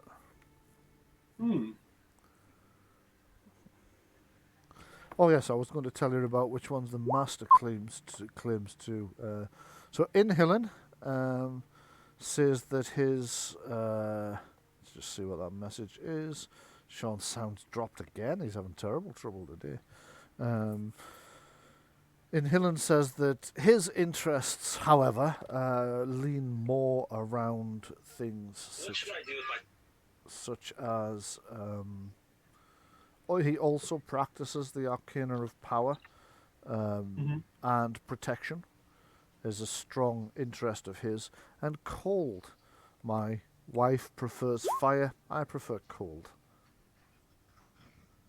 Sean's going to give up and switch to his phone, which seems like a good solution. Is it known as cold arcana or ice arcana? It's known as cold. Ah. It's not. It's known as ice. Sorry. Yes. Yeah. It's known as ice. Actually, I've got it down as both in front of me here. It's known as one or the other. There are certain older magics as well, which I have an interest in studying, but at a academic level. Such as? I don't know that I have a name as such. What is their nature? It's intriguing. Their nature is more primal. Hello. Hello. Hello, Can you hear Sean. me? Welcome back. Yes, we can hear you. Can you hear us okay? Yeah. I've switched over to using my phone for voice. Yes. I noticed you were going to do Basically, that. I'm going to hang up on the other thing. Mm-hmm. No problem. Because I'm in the call twice now. Yeah. Okay, and Halia, you notice that everybody's pretty much finished their fairly substantial meal. The meal was of quite good quality. It's not going to win any Michelin stars, not that you have any Michelin stars on Greyhawk, but on Oreth, I should say. But it wasn't bad. It's certainly better than trail rations. It's quite good, sort of home cooked stuff. But the meal's winding to an end, and the mistress is saying, "Would you like to withdraw to the drawing room, or would you prefer to head to the library?" And speaking of etymology, I think you've just stumbled on one there.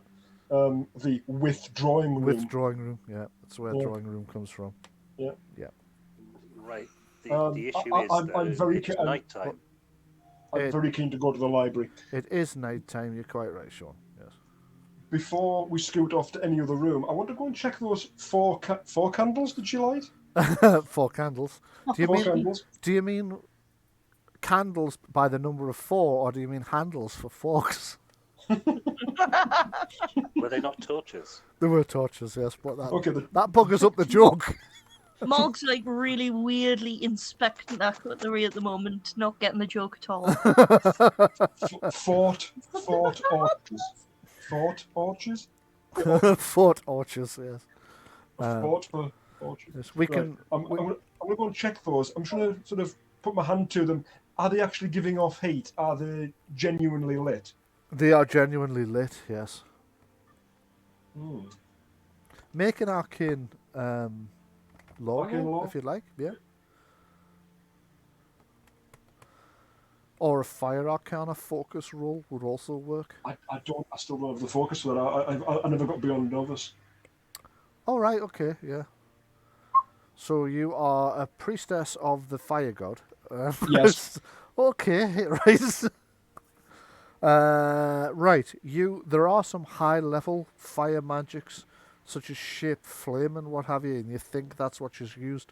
What's Yeah, curious about this is just managed to do it on 4 separate flames rather than on one. Yes. So it is a slight modification of shape fire. You think she's used? Out of character, I think what you might be doing here is introducing us to the concept for something for the second arc for season 2, whereby we can make, once we become masters of an arcana, we can make our own spells. I've already dropped hints that the Saragosa was into blending multiple arcanas together to create new spells. Yeah. So you might be right.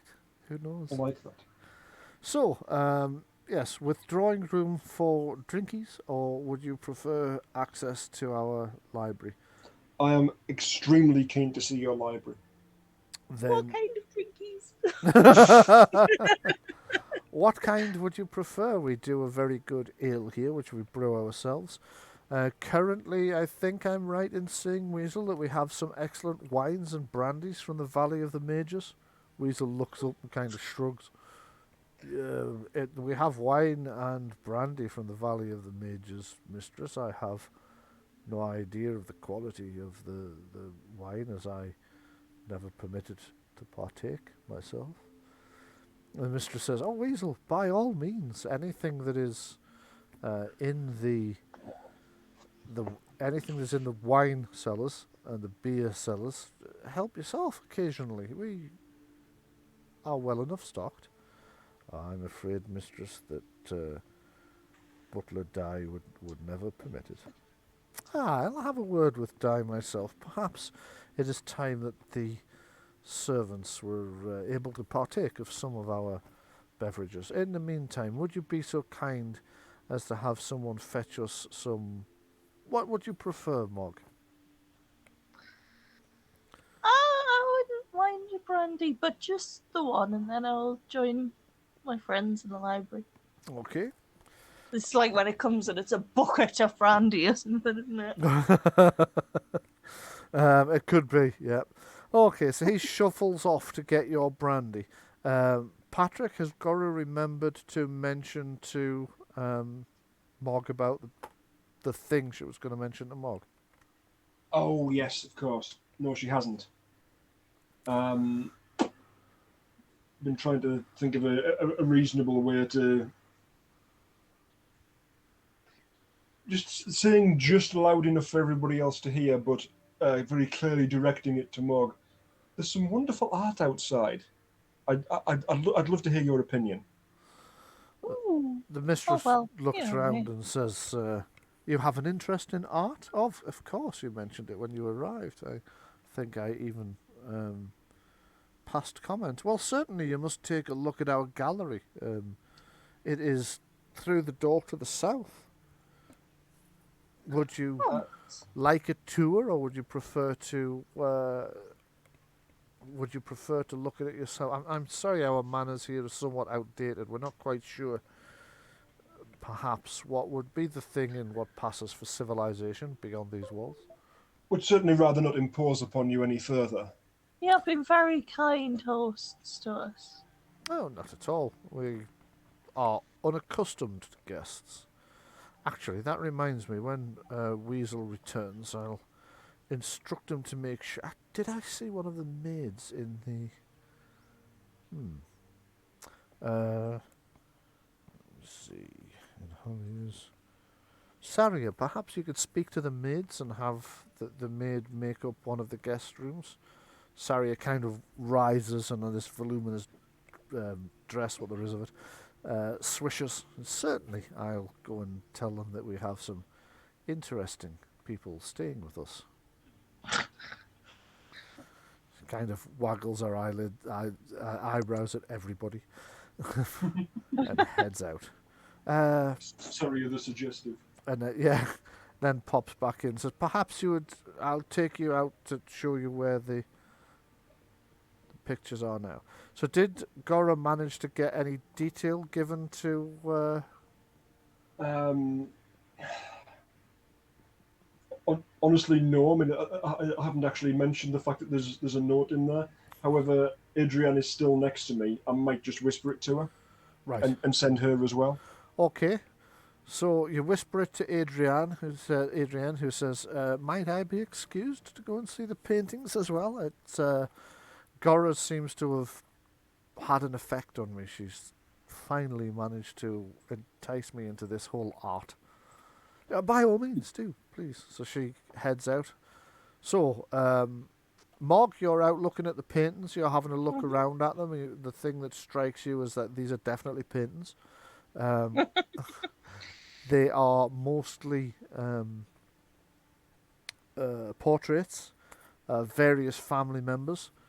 You can see portraits of Enhalia. You can see portraits of Inhillen. You can see portraits of other people that look suspiciously enough like them that it's probably their parents and grandparents and so on. The other thing that you notice is that the art's not that good. It's not bad. It's whoever the artist is, they're not completely awful, but they lack any huge amount of... They've got a bit of natural talent, but they're not as talented as you. They're not really good at this, and they've clearly never learned formally. That first year of uni look. Yes, that first year undergraduate. Yes, definitely. Yeah. So I'm going to move the mistress and master through into the drawing room, so anybody that wants to join them can. You're There's a witch. going to head... Sorry? Yeah, who's got There's a witch with a broomstick. Oh, yes, the maid. Yeah, I'm just going to move the maid out of the way. I don't have sight. Oh, do you not? Let's just fix that. Don't know. Adrian's left the room. And now you can't see. No, I can't see him. Okay, now you should have sight. Yeah, got it now. Brilliant. Okay, so Where did everybody go? some people have gone into the drawing room for drinks. Some people have gone to the gallery to see the art. And Gorra's about to go downstairs to the library. Yes, indeed. You're going to be escorted by some of the apprentices. I haven't decided which ones yet. But the apprentices will escort you down to the library. Now, Mog, you see Adrienne comes dashing out and grabs your arm, kind of leans in. Gorra told me to look for the family portrait of Saragosa and his wife and son. And there's a piece of paper sticking out from behind it he couldn't get a look at earlier. Oh, is that maybe this one? It is that one, yes. These are very highly detailed, much more than I was expecting from a side-on view. Yeah, they're not bad, are they? Yeah. They're taken just from the Roll20 marketplace. They're not actually the marketplace. If you just type in the library pictures, these come up as free to use. I can't actually credit whoever did them because I don't know who did them, if that actually purchased them in the marketplace rather than it just be listed as free. Have they got a straight-on view? No, Okay. there's no straight-on view that I'm aware of, no.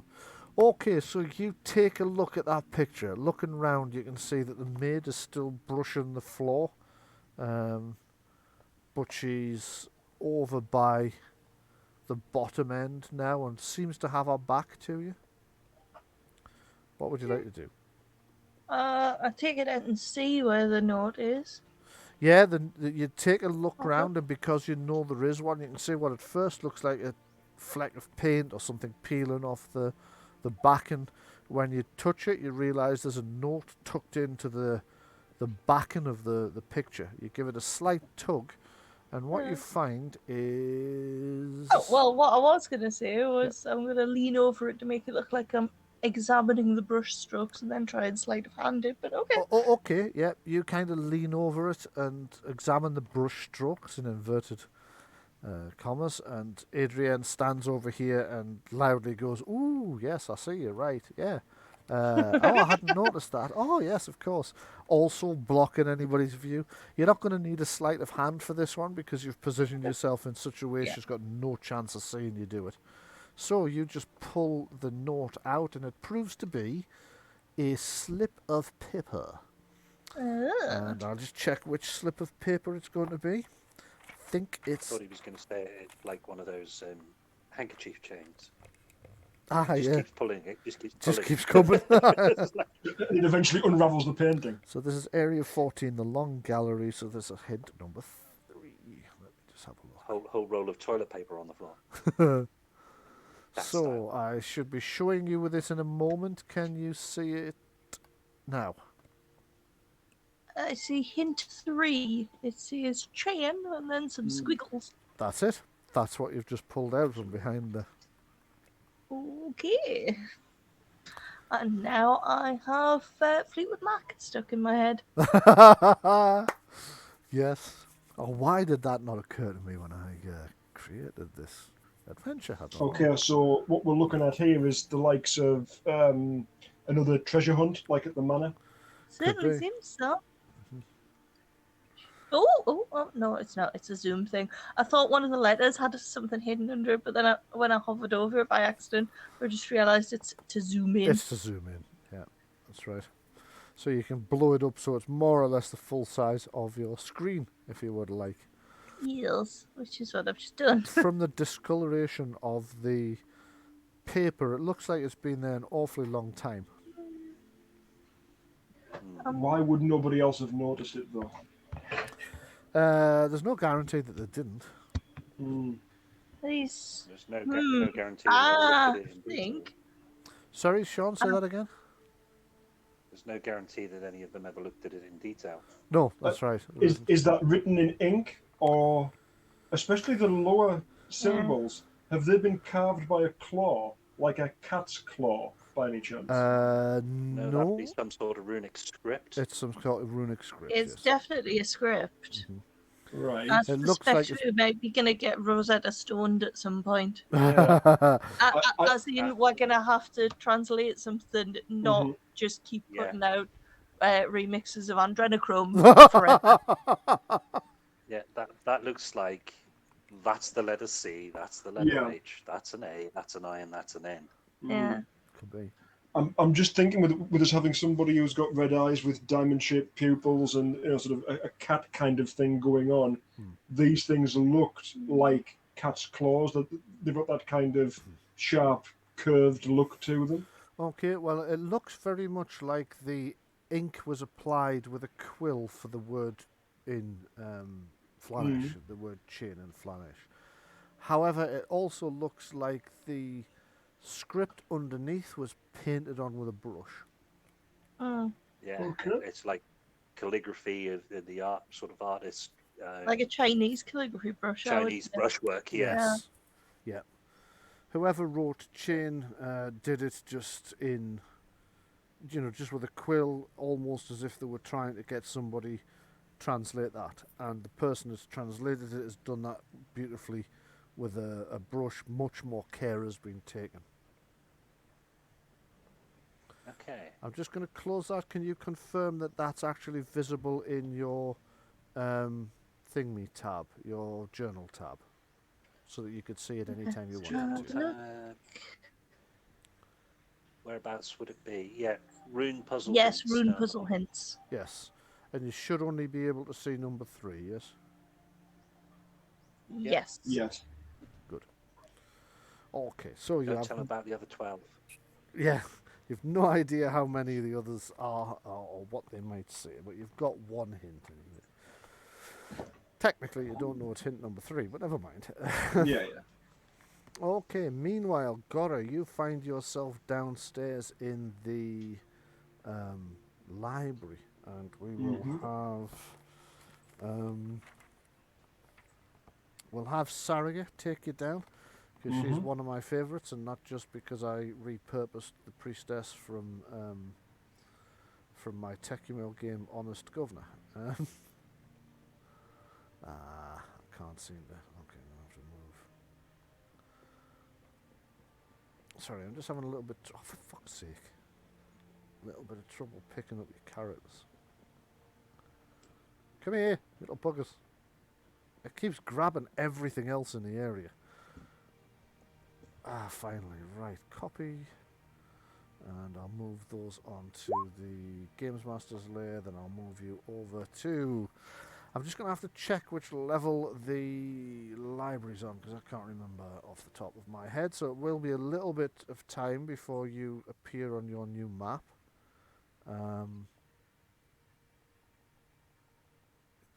Okay, so it's not that one. First of all, they take you back through to the spiral staircase, and they lead you up, I think, to...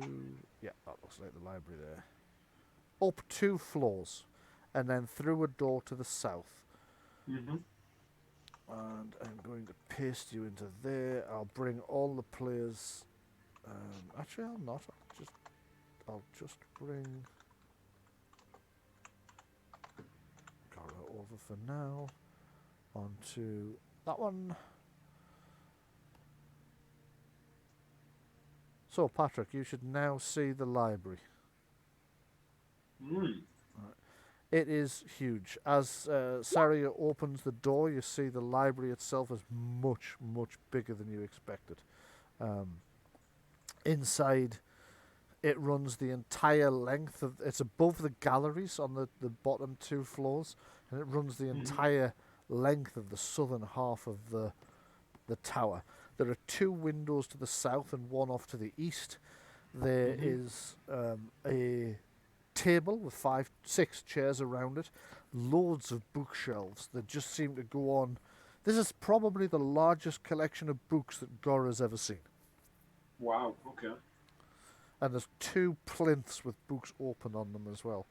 You can see Saria's kind of stood leaning against the door with her arms crossed and her legs crossed at the ankle, slightly smirked. Well, you don't know if it's smirked, but she's clearly enjoying the excitement of that you have of seeing a library of this immense size. She's leaning against the door that we came through. Yes. Aye. What are the 2 other doors? This door here is marked... Hold on a second till I bring this level up. I think that's the alchemical lab, but I will just double check. So I need to close that one because that's the wrong level, and I need to open level 4's not under my master. For some reason I mustn't have copied the link across, so let me just find level 4. Are you? Or is it 5? 5? That's level 4. Okay, so you came up the spiral staircase. You're in the tower library. The doorway you're looking at is to the sign on the wall on the door says Apprentice Alchemical Workshop.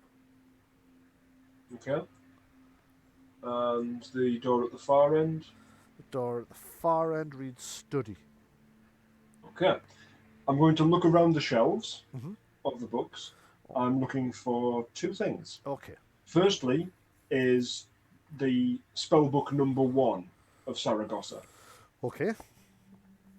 Having seen the other 3 in the set, I'd say I'm more than well versed in what the spine of it might look like. Mhm. I somehow doubt it's going to be sort of presented face on, as in a kind of big display or anything. Mhm. If anything, it's going to kind of be tucked away on a shelf. Yeah, probably. If it's not locked away. So the second thing I'm going to look for is any kind of locked container. Okay, so looking around, it's going to take you quite some time to find That's those fine. things in something this size. What you're seeing is an awful lot of books, an awful lot of scrolls, the occasional book, not bookmark. I don't mean bookmark. Bookend is what I mean. And the occasional little sort of trinket box dotted around here and there as well. There's ink and parchment and all sorts. You're not seeing anything immediately that strikes you as Saragosa's spellbook. One thing that does stand out is an entire section of books that are the wrong way round. So you've got the spines are actually to the wall, and the pages. That's the mystery section. It is. It is. Other sections here, you notice there are sections on just fiction, but there are sections on the arcane. There are sections on history. There are sections on geography. There are sections on geology. It's much more extensive library than you thought. It's not just books about magic. It's books about virtually every topic you can think of. I can give you an extensive list of that next week. I'll remember to write it. However, you are looking through various books. Yes. So could you give me a perception seeing test, please? Okay.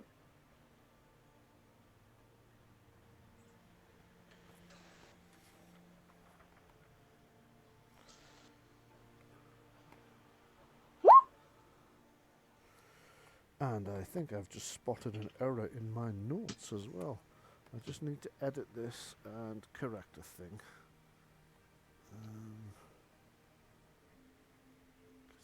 I'm glad I spotted that when I did. And I will save. Oh, shite. It's not going to work like that, is it? Because I need to put the coding in as well. Which is fairly basic. Should do it. Okay. Right. Okay. How would you like to use your 6 points of stunts, which you will draw from the exploration stunts? Sorry, the word for exploration just disappeared out of my mind. No worries.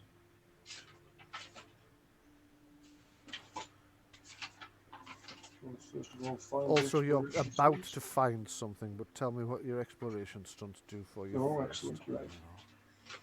Okay.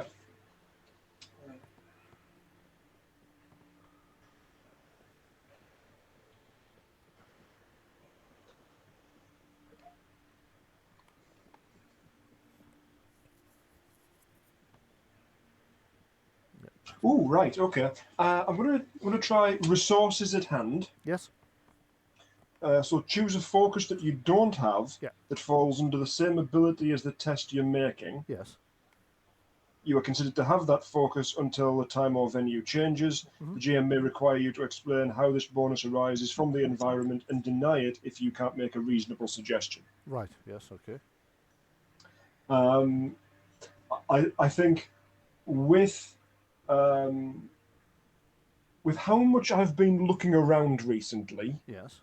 my ability to look for things, my perhaps not my sense of sight exactly, but how I interpret what I'm seeing, I'm more keenly observant. So I would request the seeing focus. Seeing or searching? I've mostly been seeing, so that's the one I'm going to go for. Okay.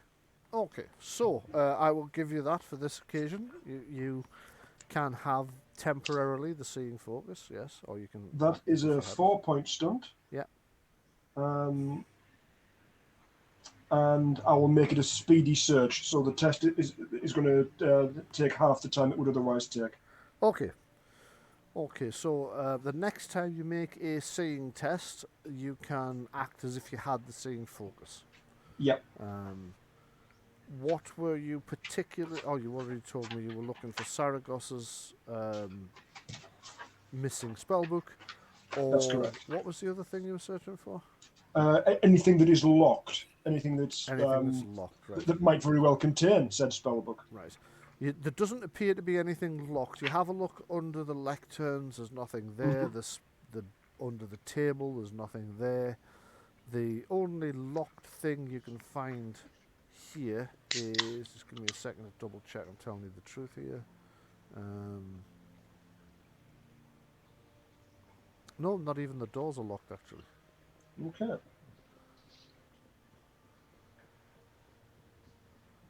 So you see that the apprentice has now moved away and has started peering through some of the books herself. Mm-hmm. She's kind of half keeping an eye on you, but just Yeah. kind of returned to normal. So, whilst you're doing that, Sean, what is your character doing? What is my character doing? Yep. Good question. Well, I would have gone into the drawing room. Okay, you're in the drawing room with the master and a mistress. So Weasel has returned. He's returned with brandies, wines, and so forth. You're sat in the drawing room there. The drawing room itself, you notice, has 2 rows of 3 chairs and then 2 chairs. That's the way the master and mistress have set in Hillen and in Hallier. There's a large carpet in the centre. This carpet's more of the local design. You've seen this carpet design before, actually. It's a fairly common one. It's also one of the carpet designs you remember from the manor house as well. Mm-hmm. And you'll see that the other apprentices are elsewhere, I think. They've all gone, and all of these chairs are in the same style as the previous ones. They are, yeah. Yeah. They're a little bit more comfortable than the ones at the dinner table. They're more padded.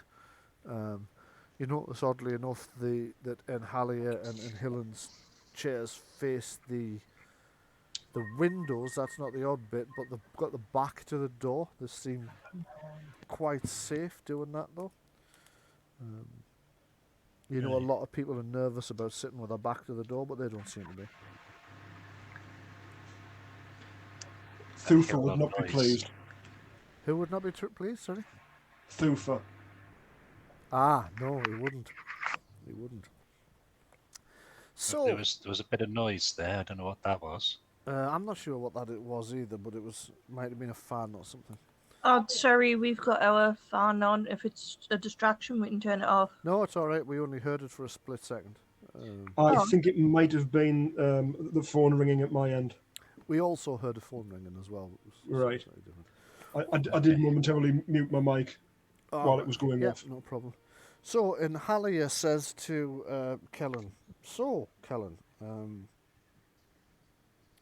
what precisely has motivated you all to come on such a long and dangerous trip to right these wrongs that your friend Gorra talked about? What motivates Maybe you particularly?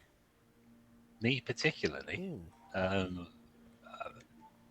yeah, okay. So, um, as eloquently as I can put it, using my etiquette, Mhm. I am a knight, and justice and morality are the things that drive me. I see. So it was the thought of the injustices that had befallen the events around my ancestor. And it clicks in your head that that's the first time in front of you she's admitted that she's the descendant and not her husband. That have brought you here. Not at first. At first, there were, how should we say, um, creatures of an unwholesome nature Ah, that were causing mayhem right.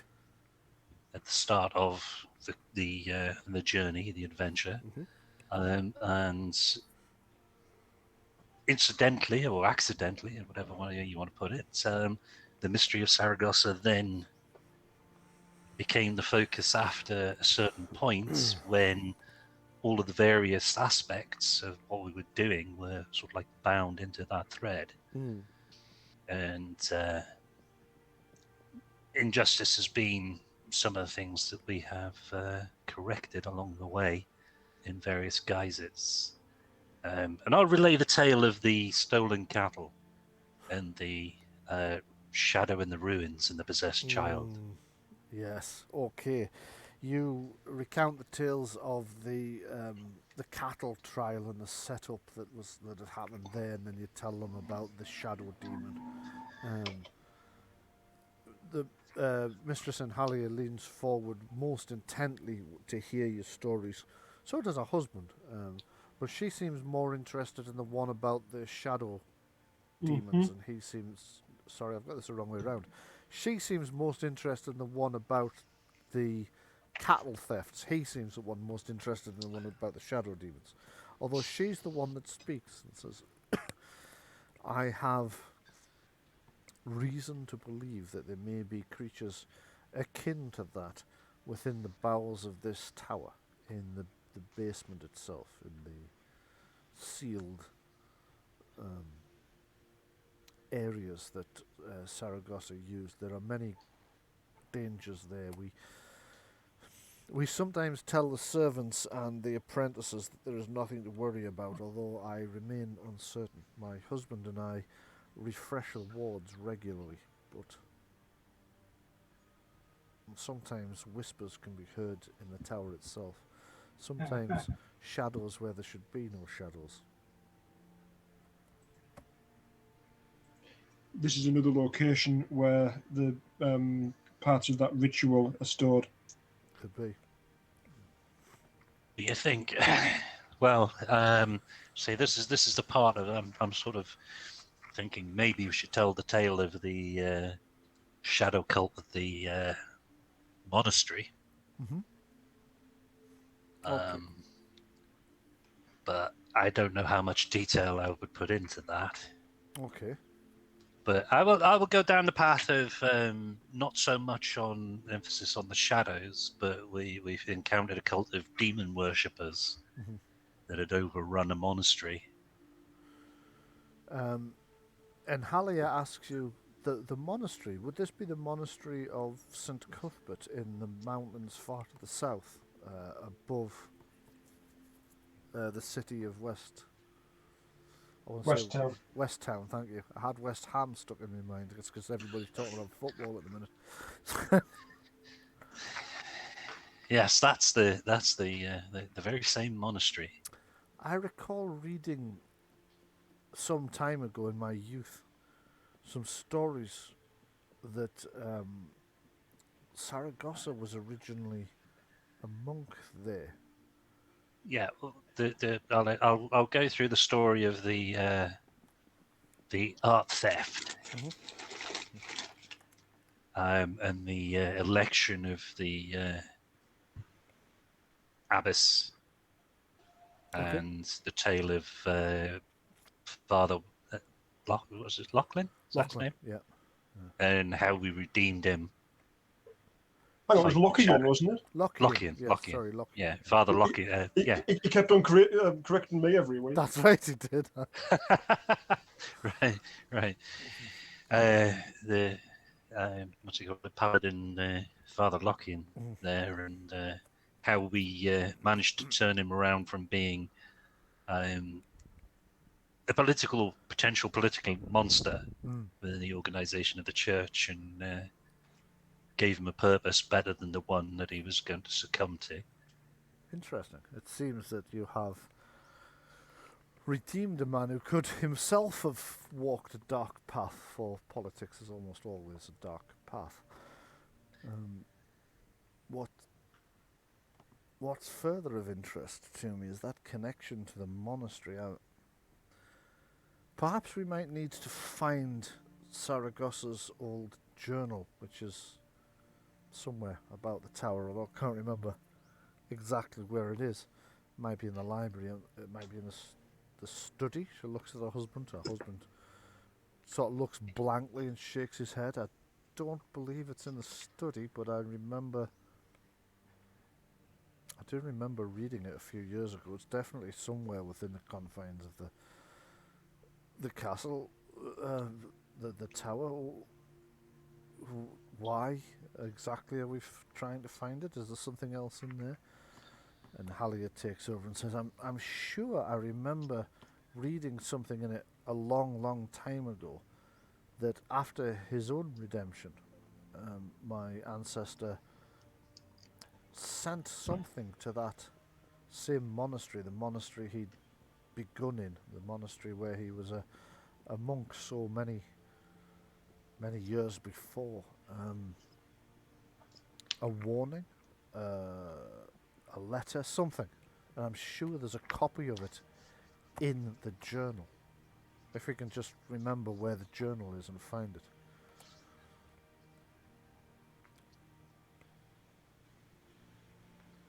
So we never stopped journaling then? Looks like you never stopped journaling, or it sounds like you never stopped journaling, I suppose I should say. Yeah. Meanwhile, Gorra, you've been looking through several of these books. You're pulling several out of interest. You're like kid in a sweet shop sort of thing. There's just so much here. Yeah, although you're not finding the ones you initially wanted, you keep finding books on various arcana and different magical theories and whatnot. And you're pulling them out. You've got this big pile of books that you've put on the table. Like, I've got to get around to reading these. When a note falls out of one of them. Aha! Let me just A crisp crisp $1 bill. a crisp $1 bill. Yeah. £5 note.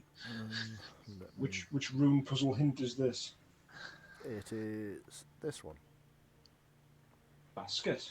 Okay. Chain. Hang on, I'm going to check that against the other one and see if there's any corresponding letters. Yay. Yeah, exactly. Yes. And it's a And match. yeah, it is. It's a match. Okay, I suspected it would be, but it's always best to check just in case, because then we're not going to have a case where we're like, yeah, it's a language.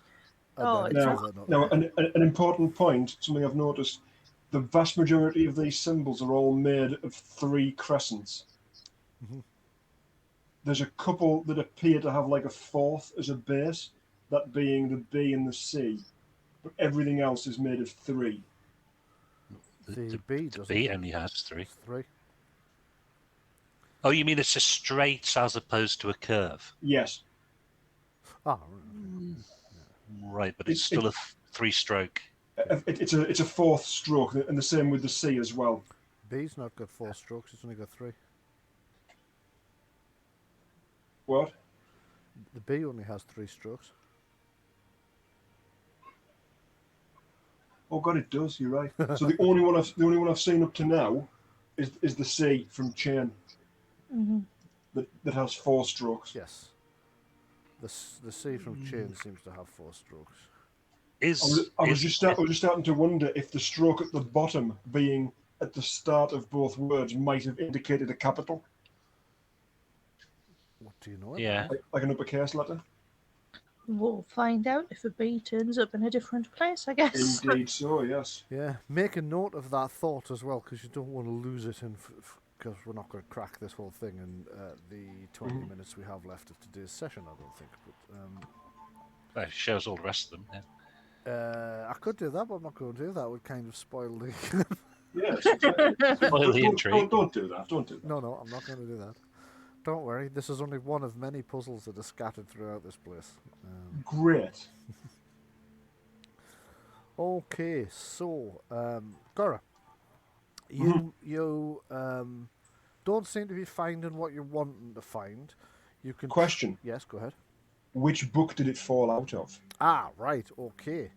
Now then, you had a book on... I tell you what, you tell me. What was the book you were looking at when that fell out? Right. And I will then make it become important. Ooh. Now, I really like that style of GMing. Okay. It's a book on... You can thank Deborah Ann Wall for that one and nick that from her. So it's not the Book of Lewd Limericks by Hugh Jorgen, the Bard. Let's say it was in the application of fire magic in the service of Paylor. Right. One of the barely ever read books, as far as you can tell, because when you pulled it out, it came out with a cloud of dust. And as you put it on the desk, more dust. You started looking through it, because you couldn't not. And every page is old and crisp. There's a massive amount of dust on the spine, in the pages. It doesn't look like this is a book that's been looked at much lately. Unlike Not one that Gorra's ever read. Not one that Gorra's ever read. Yeah. It does, however, have some exceedingly interesting points about the relationship between fire magic and the service of Paylor. It also has some interesting points about how fire magic is not always the preserve just of Paylor. Mm-hmm. Okay. Does it tell you about a better arcane candle there? Do you know what it does? There is no better arcane candle. Arcane candle is the one. Arcane lantern. Like, I can't even say the words. It chokes in my throat to say it. Arcane lantern is the bad one. Right. With that in mind, I'm going to take that tome and from a safe distance, so it doesn't look like I'm throwing it in. I'm going to hold it up to the flames that are in the room in the fireplace, and kind of look to see if there's like anything that's see-through, anything becomes apparent when it's exposed to the warmth of the fire. Okay. Yes. As it happens, it does. Ooh. It's several pages in before you finally find something that that illuminates as you hold that to the fire. Just give me a second to find it, would you please? Because this is a slight change, because I did promise I was going to make this important. So I'm just going to have to find the hint I know is in here somewhere, and I've just found. So as you hold up several pages to the fire, you start to see one page. There are letters shimmering that weren't visible before. They suddenly appear in a black ink that oddly itself seems to move just slightly, just ripple. As you look closer, you can see that you can see flames in the blackness. It's almost like black flames, but it's definitely there. Aha! Ooh. Look at that.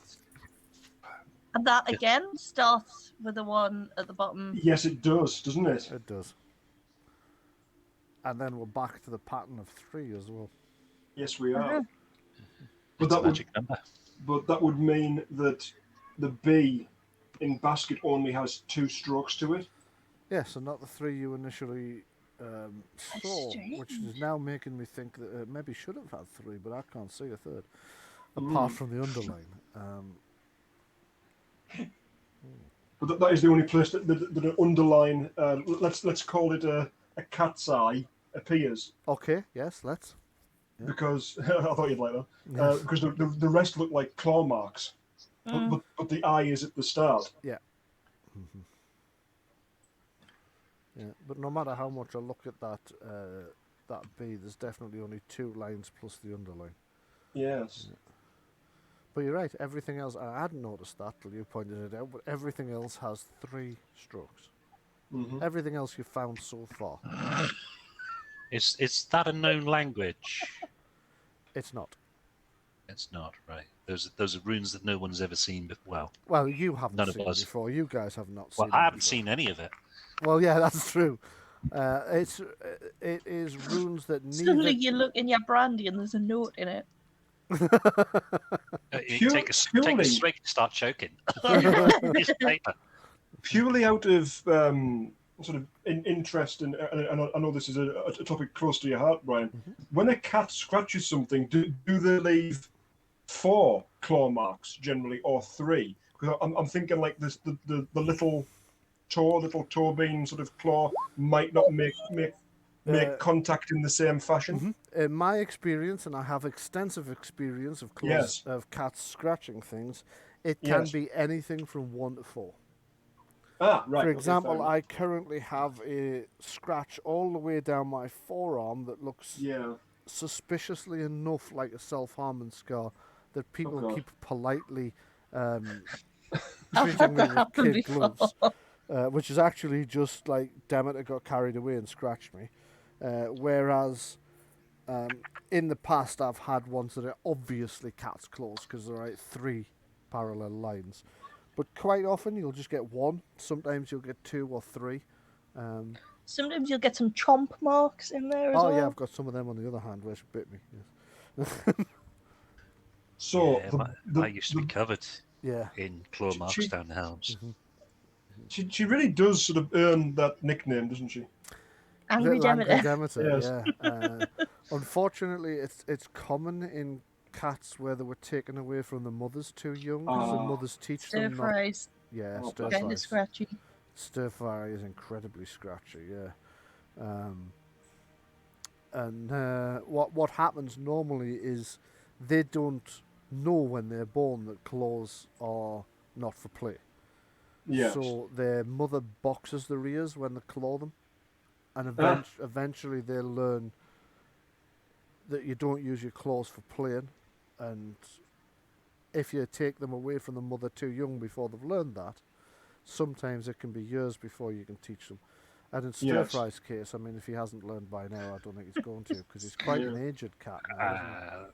That would explain the cats that I've owned, where they just slap you. They don't use the claws. Yes. Yes. Yes, that means they're playing and they were with their mothers long enough to be taught properly not to claw. No, even when they're annoyed with you and they don't want you touching them.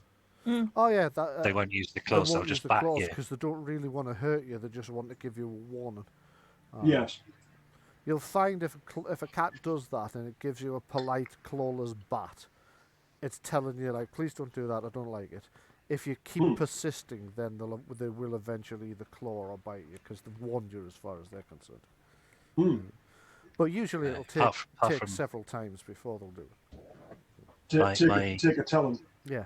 Eldest nephew just happened to be walking past. He must have been about 3 at the time. Yeah. Just walking past the sofa, and the cat was on the arm of the sofa. He walked past. His head's on about the height of the cat's head, and the cat just went claws down the side of his head. Didn't like him at all. Yeah. It just went. No, don't like you. I have an ex-girlfriend. She was a current girlfriend at the time. We still get on. We're still friends. But the cat I had at the time didn't like her at all. Right? And it never hurt her. It never clawed her. It just stayed away from her. It wouldn't come into the room with her. It would growl at her occasionally.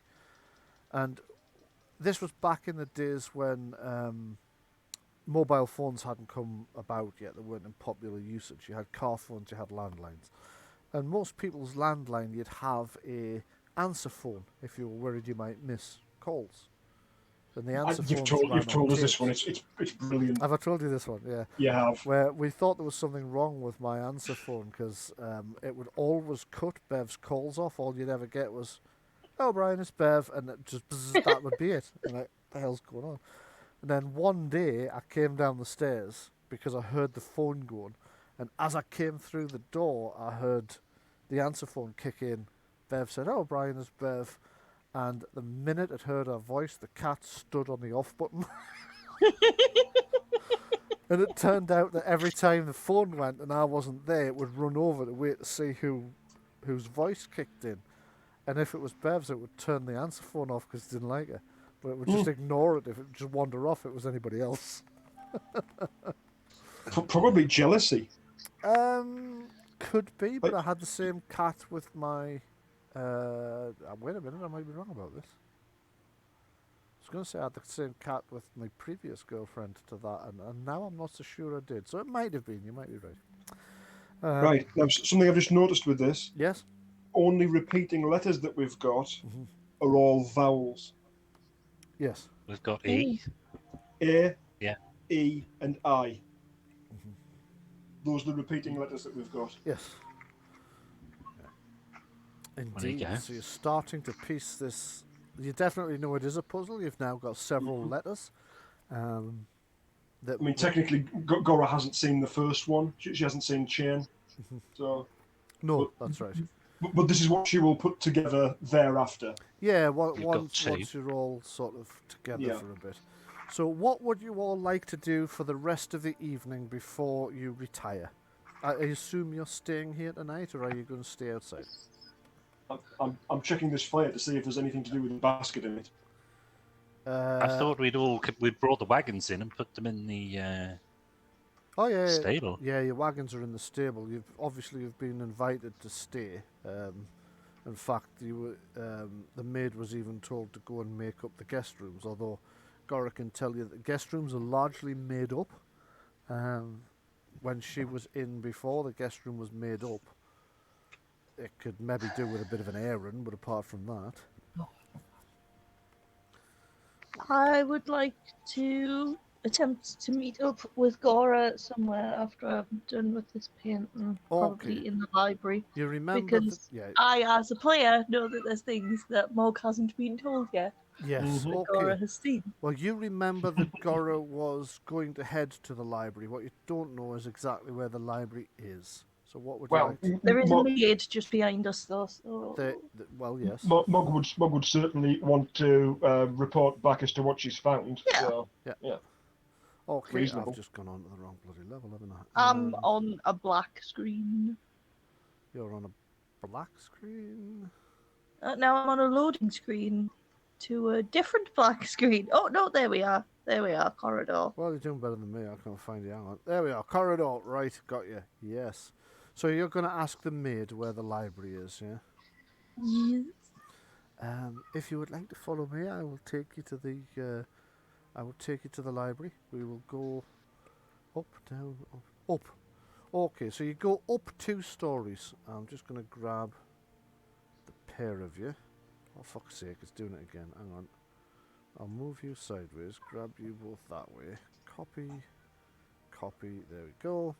Okay. While you're doing something out of character, yeah. I think Gorra would continue to sort of leaf through this same book and hold every page up to the fire to see if there's anything else. I would imagine that's probably likely, yes. Yeah. You unfortunately for you don't find anything else. Wait a second. Give me a perception searching test. Seeing. Make it seeing, then you can use that Lovely focus that you've only got for this encounter.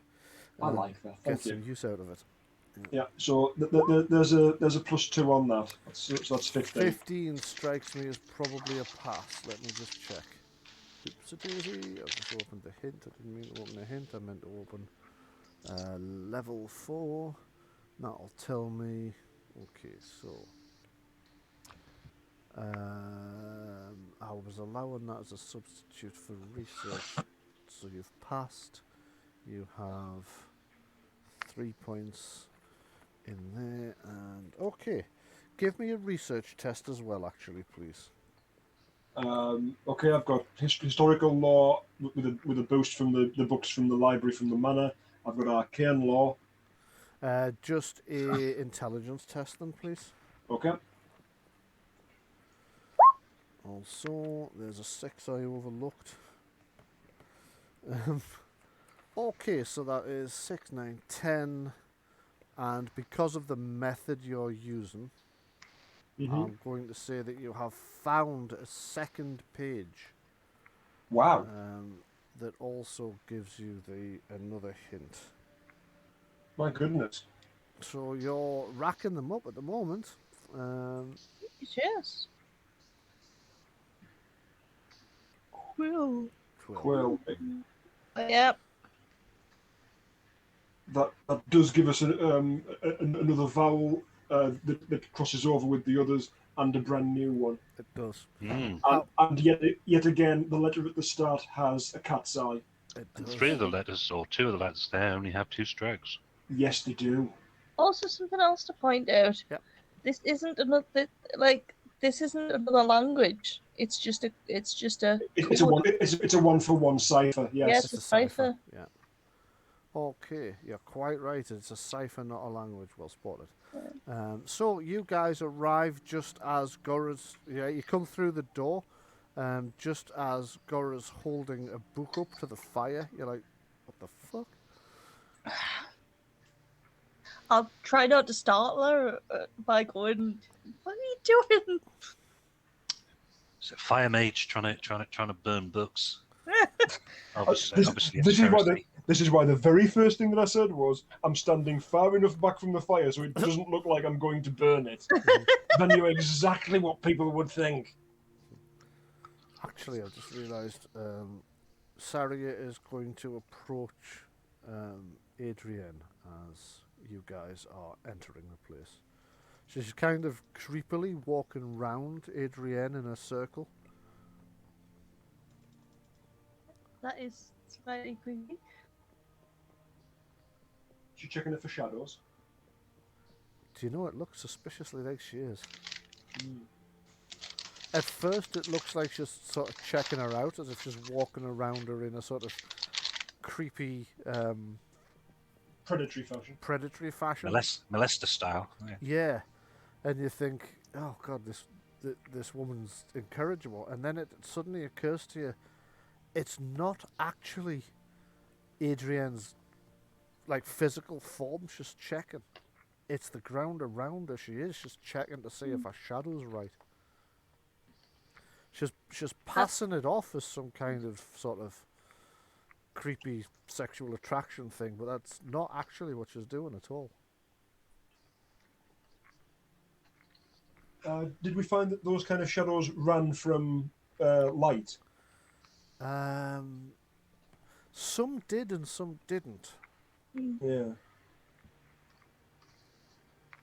I think is the closest answer I can give you to that, I'm afraid. Yeah, because I remember that there was definitely still some of them around the braziers and stuff in the basement in the monastery. That's right. So kicking it over didn't help.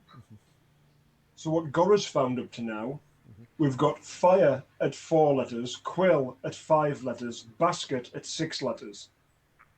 As far as Gorra's concerned, she's got a pattern. She's now looking for a 3-letter word and a 7-letter word. Okay. Morg, what have you brought? Morg edges away from weird shadow lady. Right. And discreetly hands Gorra the note. She's now going over to sit over here. But she is kind of watching you all, so you know that sleight of hand test you wanted to do earlier? Yep. Now would be the time. Yeah. Oh, gosh, what would that be under? So basically, you go up to Gorra, slap her on the back. Yeah. Dexterity, legardemain, or dexterity, sleight of hand. Yeah.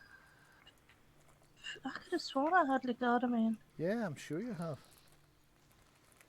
No, I'm absolutely positive I have. Something's happened to this at some point. You've definitely... I'm going to have to go through this character sheet because it is missing bits here and there. Okay. Check the previous adventures character sheet. This was the previous adventure. I just kind No, it's fine. I'll have a look. I have got some paper notes that I wrote down somewhere.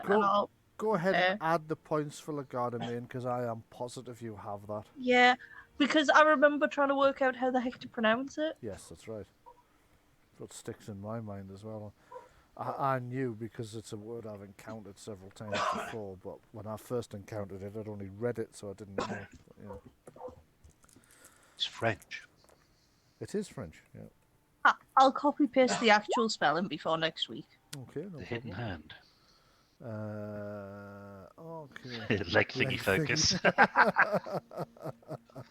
That's 14. Well, there wasn't much point in me doing that secretly if I then actually fucking announced the number I rolled.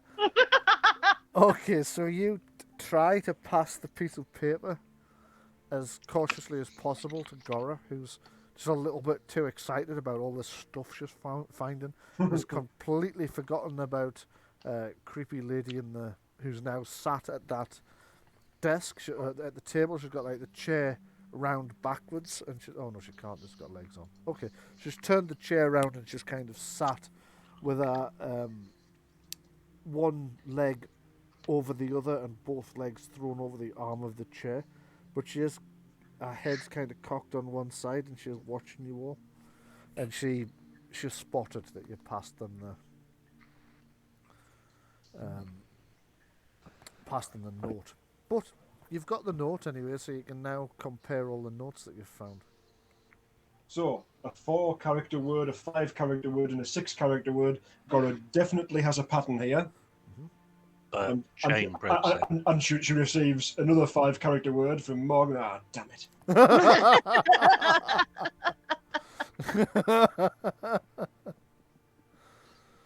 Yeah, here's the thing. Right, a double letter may only require 2 strokes per character. A double letter. So quill ends in a double letter L. But it has a single U in it, which only has 2 strokes.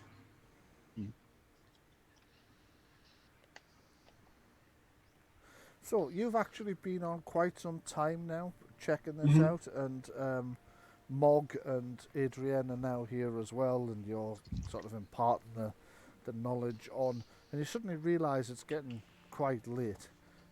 Saria kind of stands up and rises and crosses and says, "I'm afraid I will be needing to retire in just a moment's time. Would you like me to show you to the guest wing?" Is your presence absolutely required here for the security of the house?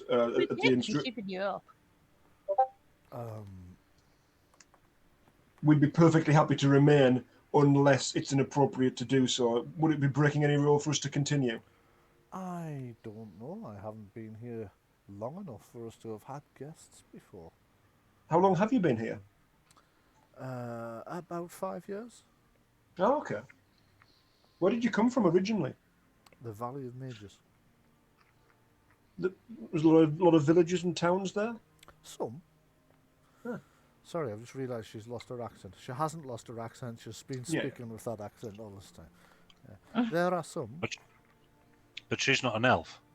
No, not everybody in the valley are elves, but they are the predominant peoples of the valley. Do you ever do treasure hunts and That answers the question. puzzles here? Indeed so. The puzzles and such are, in fact, an interest of our mistress. Ah. Runs in the family. I would not know. I do not know our mistress's progenitors. I've just noticed that Louise's typed leg thingy. When I first looked, I thought it was dexterity. I thought it was dexterity lethargy. That would be a minus. Mog suddenly become very lazy. It's the cat-like Like made a reflexes. paper plane of the clue and shot it across the room here. I could certainly ask the mistress or the master if it is possible for you to remain within the library once we all retire, if you would wish me to do so. It'd be greatly appreciated. Has the sun gone down? Oh yeah, it went down ages ago. Ah, okay.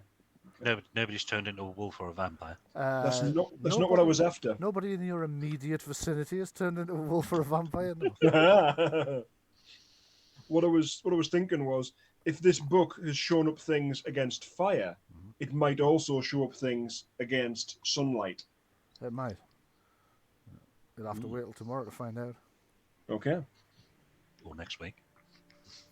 In character tomorrow, out of character next week. Yes. Yeah. Of course. As Saria goes to leave, you see the door opens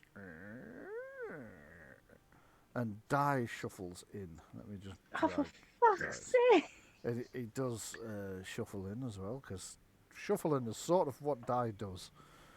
Every day he's shuffling. Yes. They see me shuffling, they're heading. Not He even a seems to be minute a to tough- ourselves, are Not we? even a minute to yourselves. It's very busy here. He shuffles in. I'm just going to reduce his size because he seems a bit. It looks like a giant. It does, Oh, we were warned about them. He comes in, fee, fi, fo, Miss fum. Saria, I have been dispatched to show our guests to the guest wing. Saria says, they were just inquiring as to whether they could. They were just inquiring as to whether they could remain in the library a little longer. Dai looks around. It would be most unusual to allow guests free use of the library unsupervised, but I can ask if you insist. I could travel all the way down to the master and the mistress and return up the stairs with an answer. Ah, yes, if you wouldn't mind, Dai.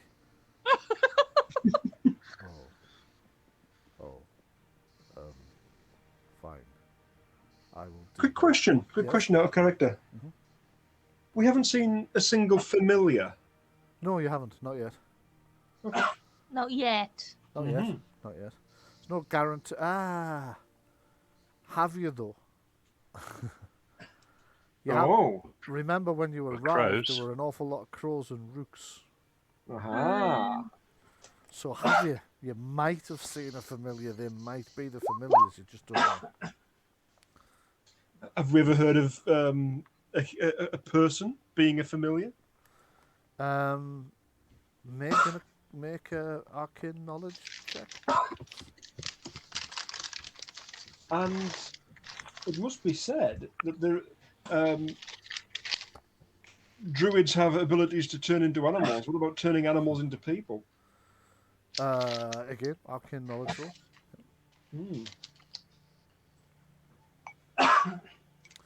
Also, Sean, could I get a Constitution stamina check from you, please, as well? From me? Yep.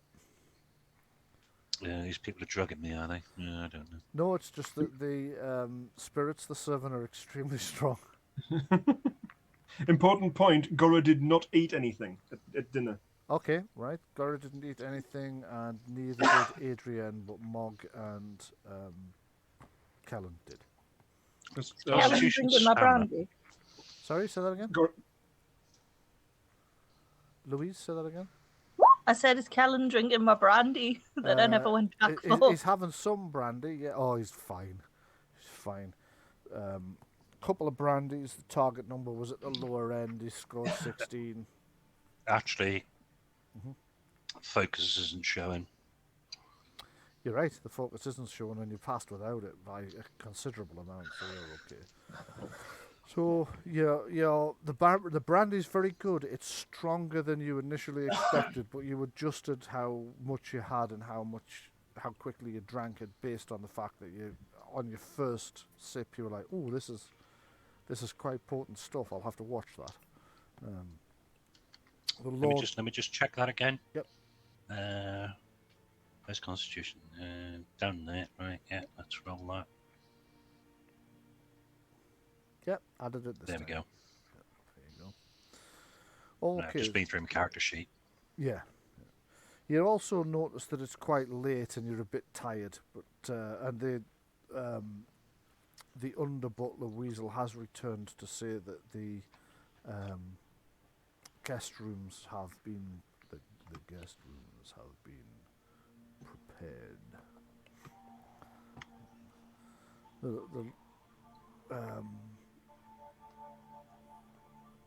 Yeah. Okay. So, what would you like to do then, Sean? What would I like to do? The rug. The rug, yes. Just click us back onto, I think it's this level, and I'll drag the player view over to there. Yes, the rug. Go ahead. Might be a red herring. Okay. However, is it possible? I'm not going to be unsupervised in this room, am I? You would not imagine so, no. Because I'd like to check the rug. Okay, what are you checking it for? Or what would you like to check it for? And then we can figure See out. if it has any pattern, unusual threads, anything which is out of place on the surface. Okay, give me a perception seeing test to see if you can pick anything up without being too obvious and like getting on your hands and knees. Yeah, I'm not good at perception there. Okay, Do a 17. Eurovision and pretend you dropped a glass. Yeah. One would not be that clumsy. Yes, that's true. Not with my dexterity. No, yeah, that's They don't know that. that's pretty good, that test. So you can't see anything unusual about this this rug at all. It's a bit on the old side. It's worn slightly in a few places, but not badly. You do notice a couple of repairs that have been made to it much more recently, but they are quite well done repairs, quite expert repairs.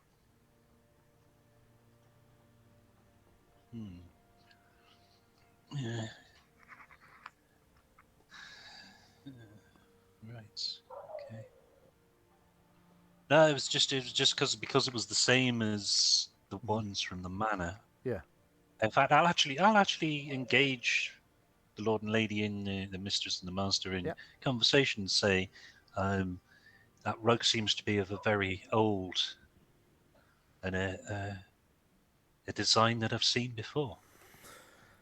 Indeed, the master answers. We have many rugs about the place. This is unusual in that this is one of southern design rather than northern design. It's been here as long as I have, certainly, and from time to time my wife has made the occasional repair to it. She nods and says, "I have some skill with such tasks, yes, and it is somewhat of an antique. I think it's been in the family for probably since before regular contact with the Grand Duchy was cut off, so about 150 years probably. If you're interested in rugs, we have a great many about the place.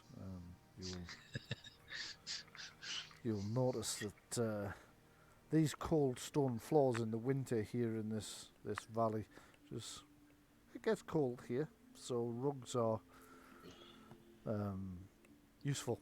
We have quite a few different designs, and some of which I've made myself. I've weaved, others woven, others we've bought. Right. Basically, I think we really need to sort of like wrap the all the bodies up in the wrap the conversation up, and if it's time to retire and it's getting late. Yeah, it is quite late now. Yeah. And we did travel quite a distance. Yes. Then Of That's course. true. I'm sorry for having kept you so long. We can talk again tomorrow.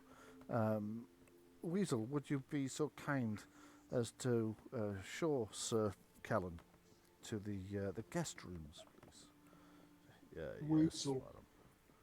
Sorry? Weasel. Weasel, yeah. Is he an actual weasel? It's been transmogrified. Well, it's always possible. Okay, so he leads He you. did specifically say he looked quite weaselly. He does look very weaselly, actually. Yep. So I'm going to move you and Weasel in conjunction, so you can see roughly where you're heading. So he leads you through the dining room again and back out the southern door, where you don't bump into these two because they've potted off downstairs. What's that? Right, you are. Well, we can only go towards the west from here. You can, yeah. So he shows you through the door to the west, where you find yourself in a room with. Oops, shit! I've just moved the painting there. Fuck's sake! Yeah. I'm getting everything but what I'm aiming at. Right, you are. You've got the painting. Yeah, there we go. Right, finally. Okay, so this room is the room with the Ouija board in it, or spirit board in it. I'll just. Does anything happen as I'll go past? So, as you enter, you glance over to the Ouija board and see if anything's going to happen. So, let me just have a quick check.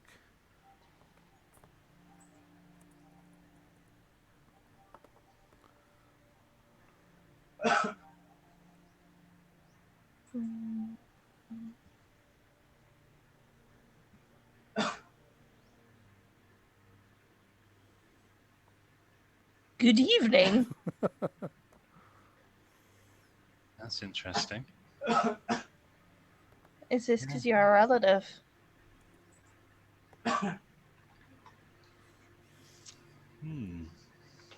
that Ouija board is in the guest wing.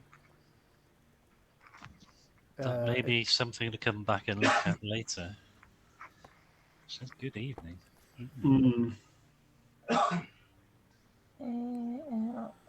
Yes. Well. So it's spelled the same.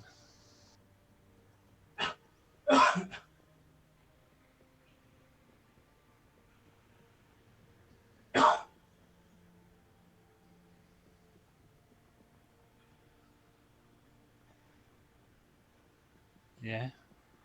I didn't catch all of that one. Sorry, I think we've had Beware my great grand, and then it stopped. then it's Daughter. Yeah. So that's continuing the same message that, by the looks of it, started with me. It could be. It could be. Okay, now I'll just switch us back to there again, and Weasel takes you into the guest wing, which is just beyond the next door. So there's actually an annex that separates the guest wing from the main tower. Just to the left. Straight west. ahead. Straight ahead. Yeah. There's actually make a perception feeling test for me, if you could, please. Perception feeling. Yep. Touch, yeah? Touch, yeah. I'm not good at perception. You said that last time. You got 17. You got 15 this time. You can feel a faint breeze coming through that northern door there. And as you because the room is being aired out. No, it was from the northern door in the annex. Okay. As you enter this area, you see that you're now in the guest wing proper, which has got wooden floors. The maid is just finishing up in the northern guest room, and Weasel says there are 2 guest rooms. My lord, here is the northern guest room, and this door to the south is the next master guest room, and the door beyond that is the guest servants room, where I believe your servants are resting as we speak. Right, so within they might not be resting. Well, I mean, there is that possibility, yes. So okay. So as he hears voices outside, you hear you see Baden opens the door and peers out. He's kind of he's shirtless. He's got his trousers on and he's barefooted, he's shirtless, his hair's slightly ruffled. I couldn't get a hold of my words there. He says, sir, is there anything you need me to do before we retire, sir? Perhaps clean your armor, or polish your sword, or you know. Well, I would say, have we actually had our? I presume I'm not going to be in my armor to sleep and what have you. So No, you're not. there'll be within whichever of these two rooms, gear will be sort of like trunk or clothing. Yeah, they can have moved your stuff into your room. In that case, Baden says he's in the process of polishing your armor and sharpening your sword. Is there anything Take else care you of the stuff. need me to do Yeah. before I retire, sir? No. Right. So I take it. I would see. This is the thing. Right. This northern room doesn't actually have a bathroom to it. The northern room does. Does it? Yeah. Oh yeah, it It's does. over here. Does over there. Right. Yeah. I thought that was just another window out that way, but No, it it's isn't. it's No. a doorway Right. to the bathroom. One of the things then, obviously, this is the kind of strange. So we've got two double beds. We've Yes. got 4 people. Yes. Right. Mm-hmm. I'm obviously the guy. Yes. The other 3 characters are. All female. Yes. I'm not going to go down that path at this point. But I don't think I would bunk with any of them. Right. Yeah, you'll get the room to yourself and we're all squishing in the other one. See, this is the issue. You would probably go in with Baden, and Sister Erin would come in with us. Well, Sister Erin will be in the. She's quite happy in the servants' quarters with Baden because. I'm sure she's quite happy. But there's other concerns other than her happiness, and quite frankly. I think, to be honest, though, Mm-hmm. This probably solves an issue. Mog probably isn't going to sleep knowing that there's a Ouija board in the guest quarters. Right. Because me as a player, I'm all over that. Mog, if I'm thinking very in character here, Mog would not be comfortable with that around. Right. Okay. No, didn't hear anything you'd said after a particular point. Okay. They're just all arguing about the sleeping arrangements at the moment. Right. Have we been turfed out of the library? You've started to feel that you're a bit tired. It's been a long journey. They are kind of wanting to close the library. However, Di returns to tell you that you are permitted to use the library this evening if you would like to. Right. They will keep lights on here, but they would like to at least escort you to the guest quarters temporarily, so you know where to retire to. Okay. Right. That makes sense. My suggestion was going to be, being a knight and used to austerity and the hard living on the road, Baden and I'll take the servants' quarter room. Gorra and Sister Erin can have one of the other rooms, or you can fight amongst yourselves who's in which with who. Yeah. Okay. Yeah. I'll just bring. Yeah, that makes sense. I'll just bring all the player characters upstairs so you can all start arguing over who's staying where. Then. There you go. Because we'll be used to the military life. Yeah, pretty much. Okay, so you guys are going to stay in the servants' quarters. Sister Erin's going to stay with the others. So where's everybody going to stay between the 2 rooms? I'll just have Sister Erin open this door while she's standing here. Okay, that's not worked. She's standing right next to the door. Why is it not working?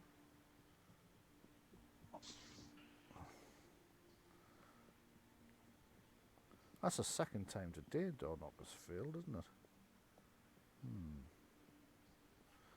Just going to... I'm not having any luck opening this bloody door manually either. She can just walk through it. Okay, right. Oh, so it must... right. Okay. That's That's weird, because interesting. she shouldn't be able to. So, yeah, whatever. That's a thing that's happened then. That would suggest that maybe the door is open. Could you see through it before? Is this a No. suit of armor? When she's Yes, it she's is. outside the door, Mhm. she doesn't have sight into the room from my perspective because I can move her around. Okay. I can move her through the door into the room. Okay, well, you shouldn't be able to move through a closed door, and you should be able to just open the door. So God alone knows what's happening with that. That's a touch awkward. Yeah, I'm going to have to switch the APIs back on, but I think we're about done for today anyway, really. So if you just want to decide who's sleeping where. Or I which- don't mind. Okay. Obviously. I don't Well, think I I'm- would. I was going to say I would suggest that Gorra and Erin share the room, being of Yeah, that particular sect, and that makes sense. Adrienne and Mark would be in the other one. Okay.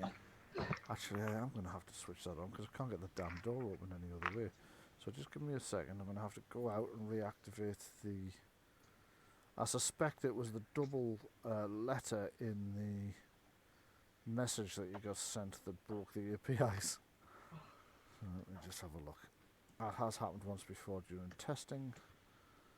I'll have to try and remember to avoid double lettering words. Oh, your scripts are currently disabled due to an error that was detected. Please make appropriate changes to your script code and click Save Script. Ah, God. Type error, cannot read property get of unidentified type, cannot read property get of unidentified...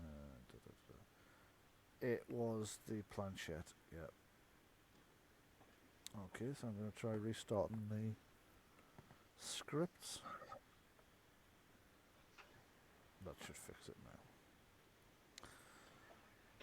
So Gorra is now with everybody else. She will show zero interest in where everybody's sleeping, Right. and say, by all means, sort yourselves out. I'll bunk down wherever there's a free space. If I happen to go to sleep, there is far too much to investigate. Right, you are. And where is she going to head? Straight back to the library, or has she got somewhere else? If there is no one present, if there's no staff present, she's walked past the Ouija board on the way here. She hasn't investigated that at all. And it previously said beware to her. It did, yes. Okay, well, Mog is going to cut in here and mention that you shouldn't trust everything that those things say because demons and stuff, you never know who you're talking to. And Yeah. I'm not saying it was demons, but it was demons. But whatever is said, it's a good idea that we know. Yeah. Not that we trust it. Are we all together in a room talking? You currently appear to be in a corridor. Well, let's have a quick conflab. Yeah. Okay. In the northern room, all four of us together. Right up. Yeah. Let's be honest, rooms wise. None of us are sleeping. We're all gonna Scooby Doo around this house in the middle of the night, aren't we? Because it's given me proper flashbacks of when I went away on a youth group residential once, and we stayed somewhere that was haunted, and nobody slept that night because we were all up at stupid times of the night with an old, very early digital camera that had a night vision mode on it and lighting candles all over the blooming place. Which, is there anybody there? Knock twice for no. Somewhere. Once for yes. 2 knocks. Scare the crap out of each other because there was like 16 of us all together in the middle of the night. You see, my problem with that was if I'd been there, I'd have been scaring everybody. Yeah. Oh, so there was a few people did that. It was, in That retrospect, would be hilarious. Okay, That would be me. What's everybody's plan? Right, so I'm going to relay to them that the actual spirit board there said, beware my grand. Yes. And then the Right, API so broke. As I went past. that, It actually said good evening. It is, it did, yes. The children have the night. what beautiful music they make. That's a point. We should like watch out the windows and make sure nobody's just sort of walking up the side of the wall or anything. You probably should. You take a look out into the night through the windows now. It's misty. There's a rising chill mist outside. But you don't see anybody climbing up and down the walls, no. It's probably a good sign, right? Fair enough. So anyway, you were going to decide exactly who's staying where and who's doing what. You were talking about Scooby doing it around the place a minute ago, so... Well, I'll report back the 3 words that I've found, the 3 clues. Yes? And I'll mention the one I found, obviously. Okay. Well, you passed me that in the library, yeah? I did. Right, so the main thing that we've got... Oh! Right. I mean- Is the cipher used anywhere in the untranslatable book that we have? in the Protection Arcana book.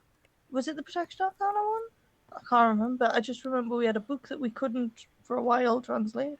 We haven't started translating that one. We've been on with the earlier tomes. Fair enough. But is this cipher used in it anywhere? Yes.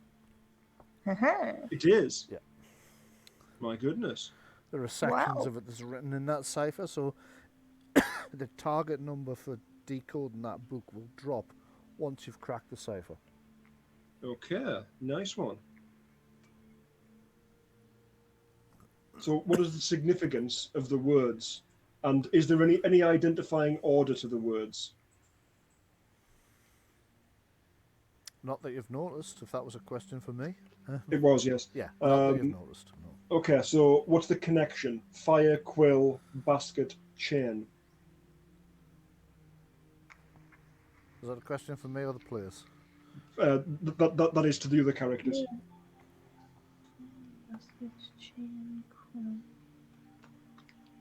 I think it'd be more Phoenix. Yeah. Phoenix feather. Yes, indeed. Okay, so certainly 2 of those are connected to Phoenix. Yes. Basket and chain. I mean, you could have one attached to the other. Yeah. You know the sensor Yes. Sense oars. That would from the manor. Yeah. There's something about basket and chain that makes me think of a well. Yeah. Mhm. You noticed that the would well as you probably came in. Yeah, that's fine. There was a very prominent well in the courtyard.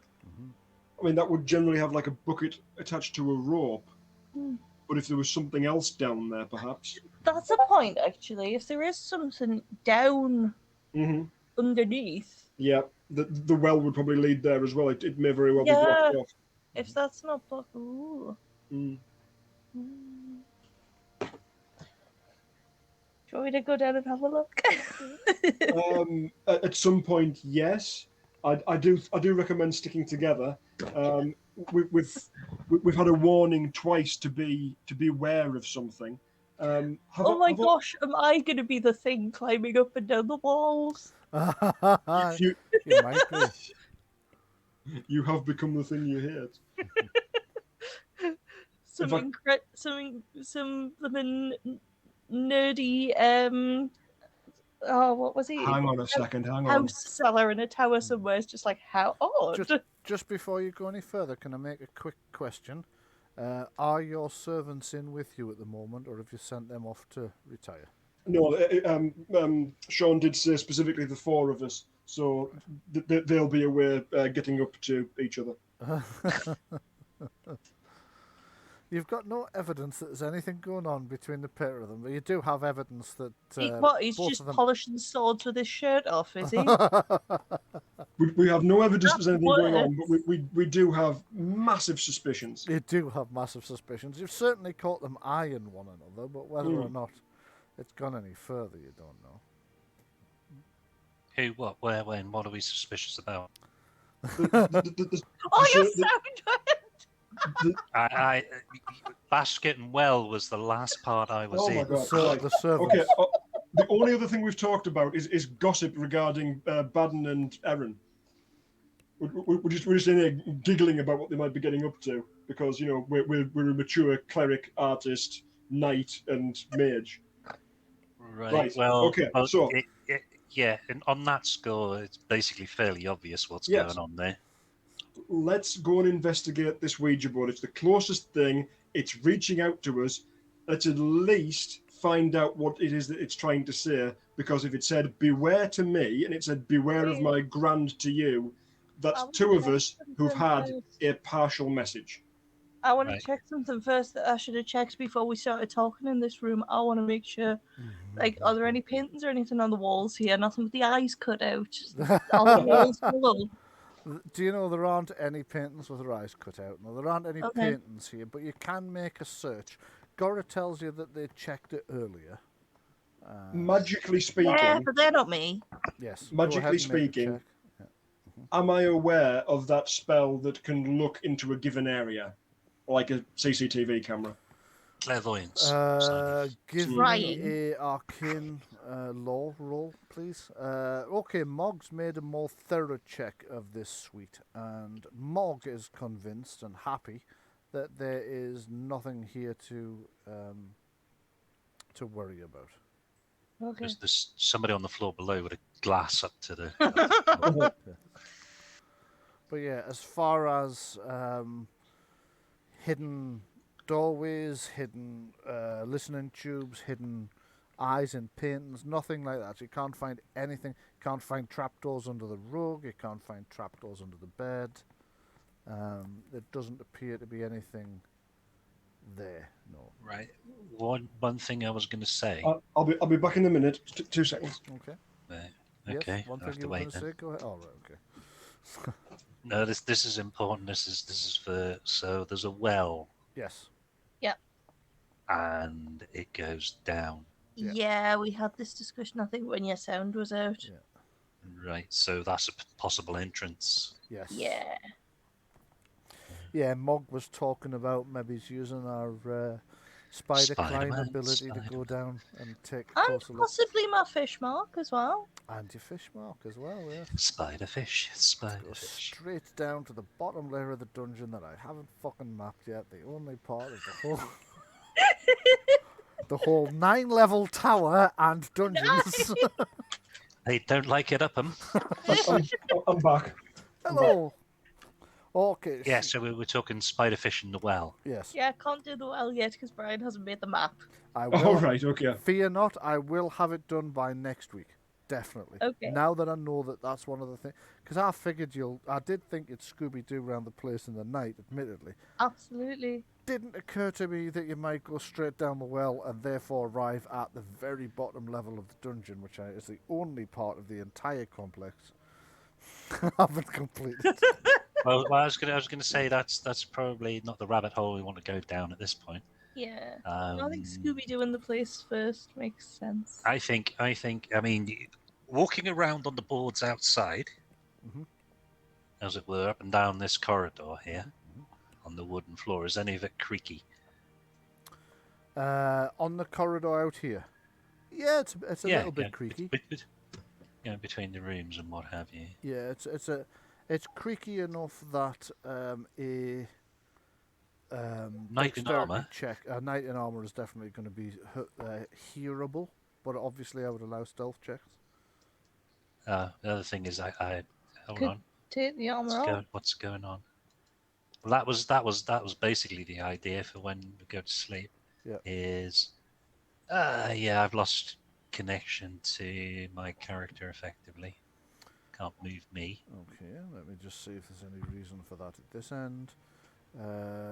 Nope, you should have control and vision, so I don't know what the problem is. Sorry. I've got vision. I've got no control. I don't know if my mouse has gone and Could be. done something bizarre. Is it? Oh, it's reloaded. No, it's kicked me out of the game. Oh yeah, you've just vanished off the bottom there. Get back into it. Lately it's been me that's had these No, I connections. think it's definitely the weather is Ah, it's affecting definitely the things. weather. Yeah, you're not that far from me. That might be narrowing down where the damage to the line is. Although it's unlikely, because I'm closer to the exchange. In fact, you've probably got a separate exchange. Different exchange. Yeah. Like I You're say, I never just usually far have a enough. You problem. should be in the next exchange from me. Yeah. But upload speed's been really bad lately. Yeah, mine's been terrible. Download speed's been fine. Right, okay, no, I'm back. I'm back You're to back? where I was. Brilliant. Right, okay. So, what's everybody doing right this moment? So is this which was the door that we came through to get to? That door there is the door that leads back to the rest of the tower, out of the. Yeah, so it's now closed It is, and locked. and locked. Well, I can sort that. Move Okay. aside, guys. So what's right? So I'm going to go and I don't know, take my armor off, as it were. Okay, so you're heading down to. This is the room that the servants are in. If you want to go down there and get. Okay, so move Mog. Yeah, I can't move through that door either anymore. Right, that's because you're standing by a wall, but hold on. I'll put you there and I will click open that door, and that should do it there now. Oh. All right. Okay, so Mog, could you want to try and pick that lock, did you say? Yeah, where am I? I'm up here. It's this one here, yeah? Yes, it's that one there. Right, let me on it. Okay, so as you kneel down to that door and unfold your lock picks, picking, yeah. yeah, you start taking a look at the lock. It actually doesn't look that complicated, a lock. You half suspect that they've just locked it out of force of habit, but only half suspect that. Yeah. If anything, that suspicion is blown away when, as you begin to pick the lock, this suit of armour turns its head towards you. Beck, I knew they were going to do that. I knew And when I then- saw them. Shing, draws its sword. At exactly the same time, you all hear a scream from Novitiate's sister Erin's room as well. Okay, going running out to find out what that was. Okay, so all of these suits of armour are now stepping down off their plinth with metallic clang, clang.